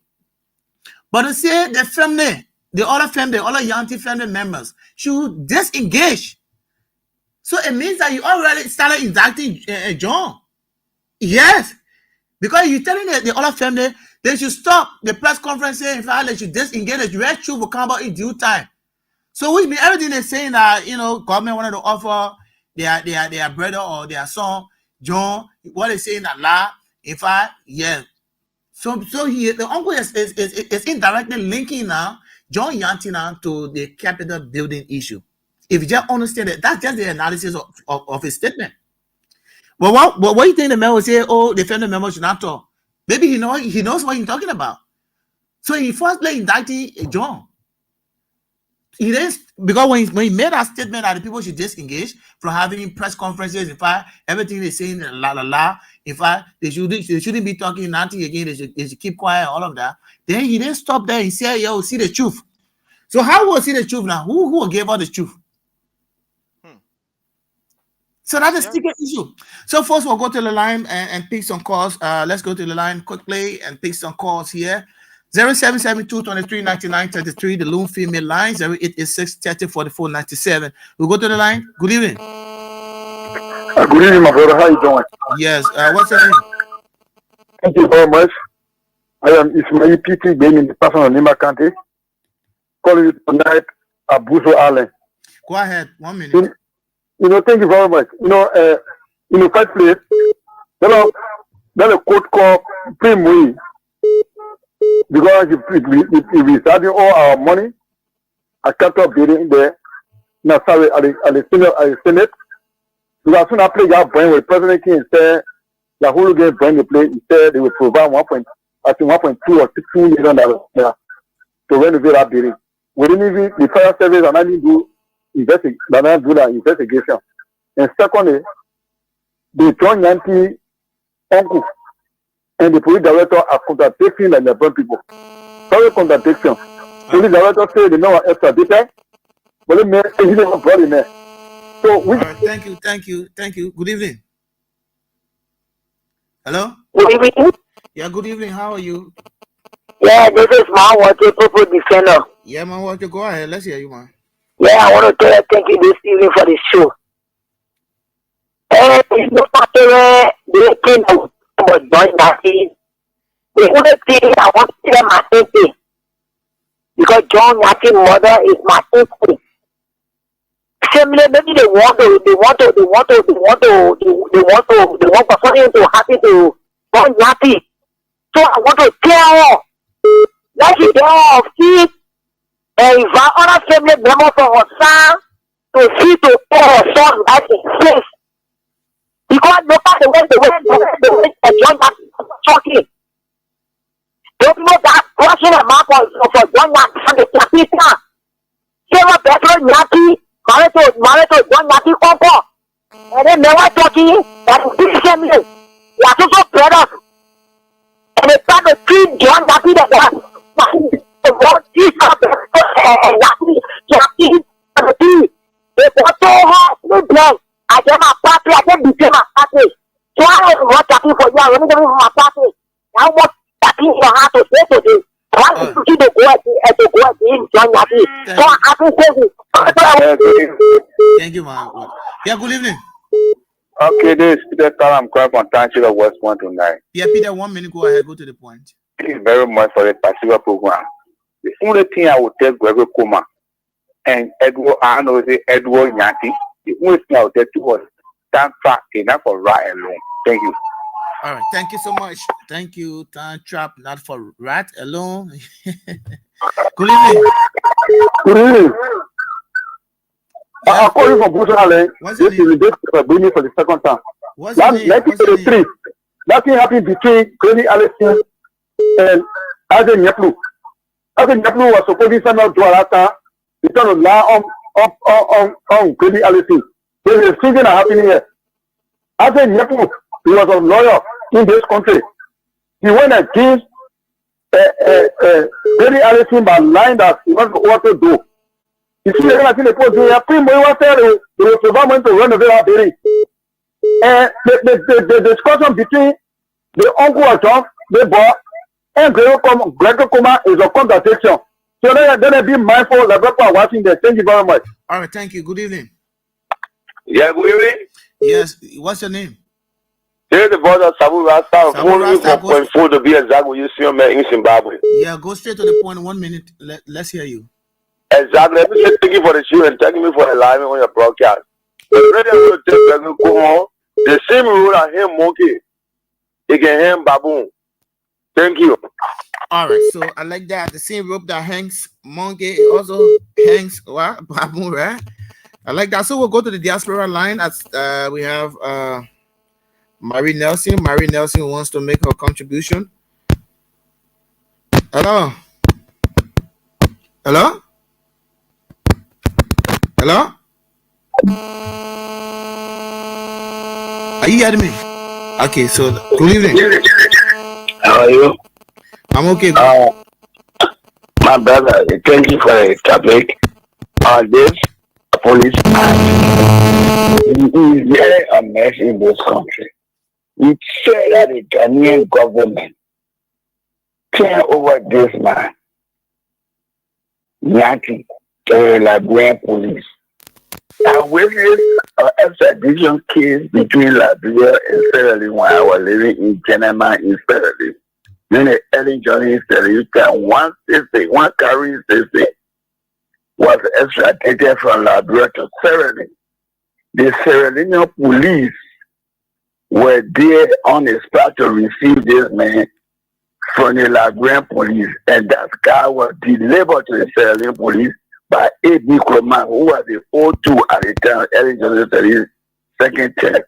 In that Jeremiah, the place was so crowded, we all went to witness it right in the open sea. A.B. Kroman gave the people a document, they signed and gave his copy, and they took their copy and they received the man. Okay. So my Marie is Marie Nelson. Yes, sir. Yes, my son. Yes. Thank you. Welcome, mother. Thank you. Marie Nelson, commonly known as Let the Children Play. All right. This Welcome. is Let the Children Play. Let's hear you, man. Thank you. Thank you. Thank God for all of us. And thank God for our children, our young children that are putting your life on the line with AB, then Oliver, then everybody. I want to tell God, thank you for your. May God bless you and watch over you. Amen. The old man know exactly what he's doing. There's a noise in the background there. I don't know. Where from our end? I don't know. I think maybe yeah. Can you hear me clear? Yeah, you're very clear. Very clear. Crystal. Okay. Okay. The old man, that old man can be your grandfather. Since the election finished, for 6 years, we were on the blue up when George Weah was in power. Since the election finished, look at our country. Look at your position. You're the young children in our country. It's like no man in our country anymore. Our own country, our children have become refugees. Our people have become refugees. They're sleeping in hut. Their homes are breaking down. The police are arresting people, putting them in jail, killing people. They take the motorbike people money, made the children register, they ban them for everything about the country right now. The owners suppressing the whole entire nation. You know why? Because we, the Liberians, we never love ourselves, especially we, the older people. And the common people, the indigenous children who are educated and God put them in leadership over that nation are selling their people to a 7-year-old man because of. All right, so all right. Hello. Hello. Yes. Good evening. Hello. Yeah. Good evening. I'm getting you. What's your name? Thank you for having me. My name is Victor P. Tabo, Commodore New Sergeant Plea. Victor, I'm following your broadcast from Battery Factory to be precise, Dakwitan. Yeah, go ahead. Go to the point. 1 minute. You only have 1 minute. Go to the point. Thank you very much. Thank you guys for your topic on our discussion. You know what, brother? Sometimes I pray to God. I want this whole universe, the evil world to come to an end. Let God come and pick the wicked from among the righteous. This is what I always pray for. And I pray one of these days, that day may come, that we always get a calm, all of the wicked things that we are doing. We are the end time, brother. You need to find a church and know God for yourself. Thank you. Good evening. Hello? Good evening. Yeah, good evening. Yeah, what's your name? Let's hear you. 1 minute. What's your name? Okay, I'm Coco from Kawa.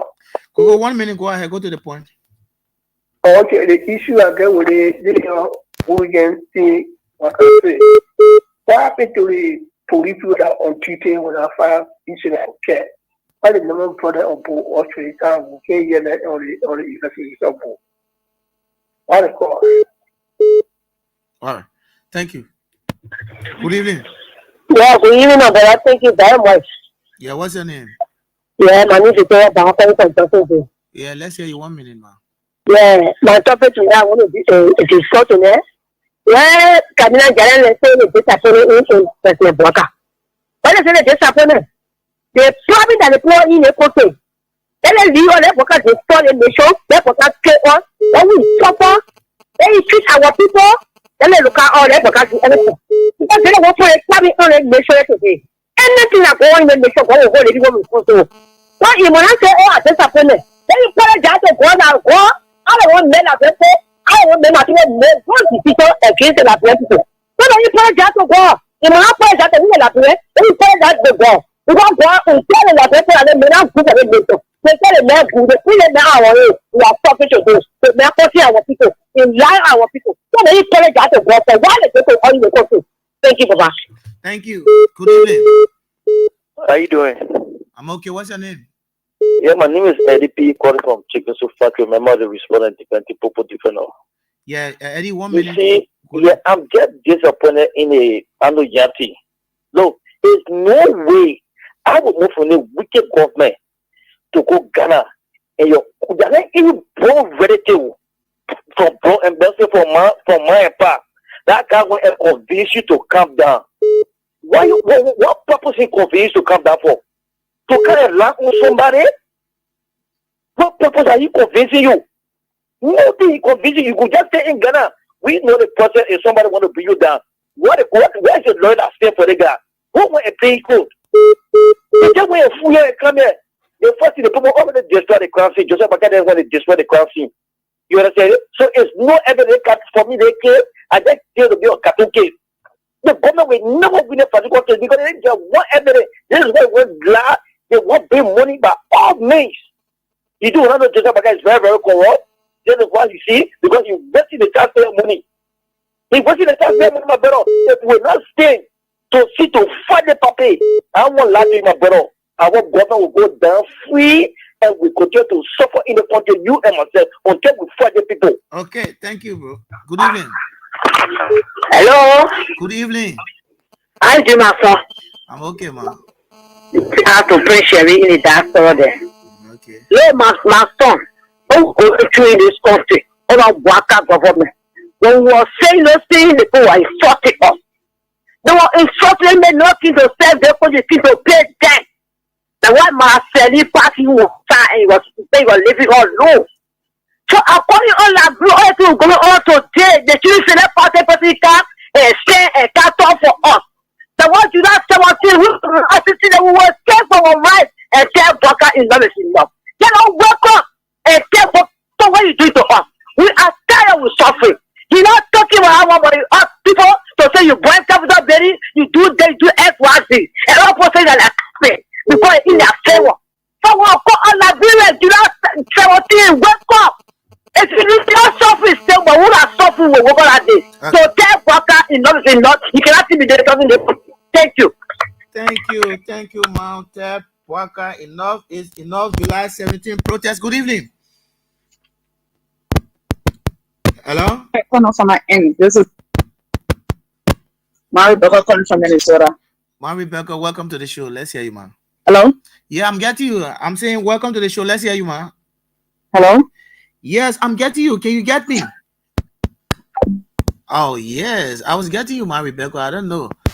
But you can still call back. Yes. Good evening. So we'll go to the diaspora land. Good evening. Hello. Hello? Yes, I'm getting you. Can you get me? Okay, I'm hearing you now. Thank you for the show. Thank you for everything you're doing. This is Mary Becker. I call you from Minnesota. You know, when people explain it right, some of all we work in the security field. I tell people, I worked 3 years in Minnesota here, in the DA that you guys call it over there, the drugs enforcement. When people are explaining, we look at them from their explanation, you know whether the person is saying the truth or the lie. In the first place, let's ask the Edward guy, what if he's saying that he the one wanted to encourage his nephew or bring him back to Liberia? What was the agreement? There must be a conversation between he and that guy, his nephew. If you check it out, he the one told you from Liberia and carry to Ghana to manipulate his minds and things that he can convince him. So when he said that the boy was resisting and said, no, I'm not going to lie, that had to decide to bring him back to Liberia. Let's watch the play up. Thank you for having me. All right, thank you, ma'am. Thank you so much. Good evening. Good evening. Yes, what's your name? Yes, my name is Gwema William, and I dream of my district 13 resident. Yeah, let me say, 1 minute. let me say thanks to you all for the topic discussion this evening. You know, the point that you guys are making tonight, I think our lawyers, the representatives, Speaker Kofa and the others, they need to listen to the radio tonight and to get down some of those points. Because if you say that, if Kofa is saying that those guys was extradited, there must be an extradited document between Liberia and that of Ghana.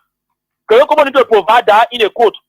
And then, if you say that this guy was doing this and doing that, Kofa need to provide all of those things in court that he's saying that this guy, was extradited, he was doing this, he was doing that. I think those are things that our lawyers, representatives there, need to take key notice of, and Greg should be able to provide those things in court. Where were the police on duty that night when the incident occurred? Where were the private security that night or that morning when the incident occurred at the Capital Berry? Where were they? Where were they? The guy that took the chair, how the chairman to leave for Capital Berry to go to Senate Hall? Who took the chairs from there? How he left from there? All of those things. I think we need answer for those things, for those questions too. Thank you for the time, my brother. All right, thank you. Good evening. Yeah, good evening, brother. Yeah, what's your name? Yeah, I'm D. Jefferson says you calling from the borough of Kuta. Jefferson, 1 minute, go ahead. Let's hear you. Yeah, for me, the one I want to know, because during the time of my George PR and Secretary Father, the post they want to know how much the money they spend, where I'm there for the NSA. For me, I want to know how much Gregory Kuma is spending for the case here. I want to know how much he's spending, because they not tell us that the case, there are 3 cases. They just take John Yati from Ghana to bring John here, get John to the hotel, keep John to the hotel for 6 days, but John said he arrived here on the 6th of this month here. So they kept John over there, going up and down, grabbing people there that are free. So we want to know how much Gregory is using for the case here. All right, thank you. Your concern is taken. Thank you. Thank you. Let me speak with this person. Good evening. Hello? Yes, good evening, sir. What's your name? Thank you. I'm Andrew Willie calling from Jakarta. Andrew, go ahead 1 minute. Let's hear you make a point quickly. Yeah. I want to say thank you for the topic. Gregory and the person, Gregory and Waka just want to spoil this country. Because you just take someone and they're just looking for people to lie on, to go fight them. And it's not right. Gregory just want to bring problem into this country so that they will run away and leave the citizen here. But we hunt them one by one. Anything Gregory do, we'll catch him. You will not see that because guns are around him, no one able to get to him. But we just give him Gregory time. And the time is over, we'll catch him. Okay. Thank you. Good evening. Hello? I can't continue with you. Your line is so bad. Your line is so bad. I can't continue with you. So we'll take 2 more calls and I'll cross over to Prince there from the Diaspora for his part and comment. Then we'll make a day on this presentation. So let's we can take 1 more. Yes, because time. Yeah, time is fast spent. Let me take this person. This is a female. Good evening. Yeah, good evening. Hello. Yeah, what's your name? My name is Sheila. We are calling from New Jersey. All right, let's say you make a point. I will find a call. Yeah, my brother, I say thank you for the topic. I didn't start the show, but what I wanted to say is that I've been trying to call, but I can't go through. God will help Fonaciden will be free from this case. Because everything that they are saying about the people that social lie, they are innocent. One of the jail, I very fair that in this country where the jail, you know, they came from a people jail. The jail that we are lost election, the jail that they move from a when we resign as a speaker, I want my bad feelings in. And the jail, they're talking to jail. That bad feeling to me, I didn't sleep that whole night. The next day, Saturday, they took them to establish. I was lying there and they spoke to me in my dream. A police officer that manning that place, the people that were managing the police officer, he kept running, he went to the embassy. They told the embassy to the American that I want to confess. Because the thing that happening, I think, Judicial, I want to confess. We are the one that brought the paper, we were instructed by our leaders. So I want to confess. So they can't hold the other people, but I want you to save my life. Then I woke up from my sleep, I said, what kind of dream is this? I said, well, you must set the people free. If there's anything I've been hearing, I want you to express it. So when I heard the news about John Yancey, confessing that the people wanted to pay me, and I said, well, we expose plenty things, and for nothing will be set free in Jesus' name. All right. Thank you, man. So let me cross over the Prince for his parting comments. Prince? Hello, Prince. Yes, sir. Yeah. Again, Yes. let me say thanks to the many callers. Thank you all very much, and to those in the comment section. Your contributions are all meaningful, and these are the kind of things that we need in order to ensure that this government is continuously being exposed. Because if we don't do that, Bweka will almost think that he's on a roller coaster on his own word and doing whatever he thinks he can do. But let me just point to this, Liberians. Is this only about Funatin Kofa? What happened to Priscilla Cooper? Why are we not hearing from her? So we said to the Liberian people that Priscilla Cooper was just somebody they wanted to use in order to get at the opposition lawmakers. And I think this is a serious attack on the opposition, and that's the reason why we must all get ready to support a just cause in ensuring that our government accounts for all of its deeds come July 17. Thank you, my brother Newton, for giving me the opportunity, and bye for my end. Thank you so much, Prince. So that's it, folks. That's all of the time we have to be here with you on the program. Physically, you know, one thing today I was somewhere around between Lynch, Lynch and Center Streets. Yeah, between the two streets there, Lynch and Center Streets. Between there's a dusty road. They get one school on down Center Street there before going to the graveyard there. Yeah, they get one school there. But you know the government, yeah, but things like is in the country. So today I saw several students, and I saw several students today. You know, normally, you know, most of the school want to parade. The gala day, something like that. You know, the government has prohibited, you know, student gala day, all that thing, all their free movement, all that Google thing that the student used to have. So the government said, no gathering, you can't gather. So you're almost looking at you in slavery. So you are now free, nothing. So you can't gather. So today the children gather, they wanted to go parade, but yes, but there's a decision the government has come up with. You know, normally people are paying a lot of money for their children in private institutions, public institutions. So on a gather day like that, to make the children happy, normally they go out, in pursuit of the kind of career they want to do. You'll see them in that kind of attire. So you see someone in that nursing stuff. Yes, yeah, that's that kind of attire, because that's what they want to do. So they prioritize. So during the gala day, you see different children in different categories, depending on the kind of. You see someone in police uniform, in military uniform. Those are things that they want to do, when they grow up, upon their graduation. So they start to practice it, just to encourage them and all of that. But today, to my utmost surprise, it was so pathetic. It was sad, to be very honest. But the song, listen to the song they were singing today. What the song is there? I know if you want to kill me, kill it. So on that song they can sing, yeah, took mama no day, oh yeah. So that was the song the children were singing. And let's see how they sang it, yeah? Mama no day, oh, Papa no day. If you want to kill me till I die. But they will never run away with JMB. So that's the kind of song I was singing. If you want to kill me, I die. But we will never run away from JMB. So it means that they were singing all that thing. There was a heavy downpour rain today. But imagine the children were in the ring. They were singing that song. That they want, if JMB wants to kill everybody, you want to kill them, even the student. they're willing to die. They will kill them, but they will not run away from JMB. So that is kind of sort of student was thinking to it. So I was just passing through. I was like, standing watching, looking at them. We never run away from JMB. So the children said they can't give up. So if JMB want to kill them, yes, but they will go. But today they were out. You have to be fair. And they say, if GMB want to kill them, then GMB kill them, but they will not run away from GMB. So, folks, that's all of the time we have to be here until we are back here on Monday with another splendid edition of the program. My name is Newton Tuba. I was joined by Prince Sheriff from the Diaspora. And thanks to all of you, all of our many followers, people who following via online television, people who following the YouTube channel, people who following by radio. I appreciate all of you, and we'll continue to be here to shift the paradigm of our country as patriotic citizens. We must make sure we must fight. And that's why I've always said, like one of the presidents said, they are great leaders. Today they are dead and gone. Like Thomas Sankara, Mohammed Gandhi from India, Nelson Mandela from South Africa, and Patrick Lumumba.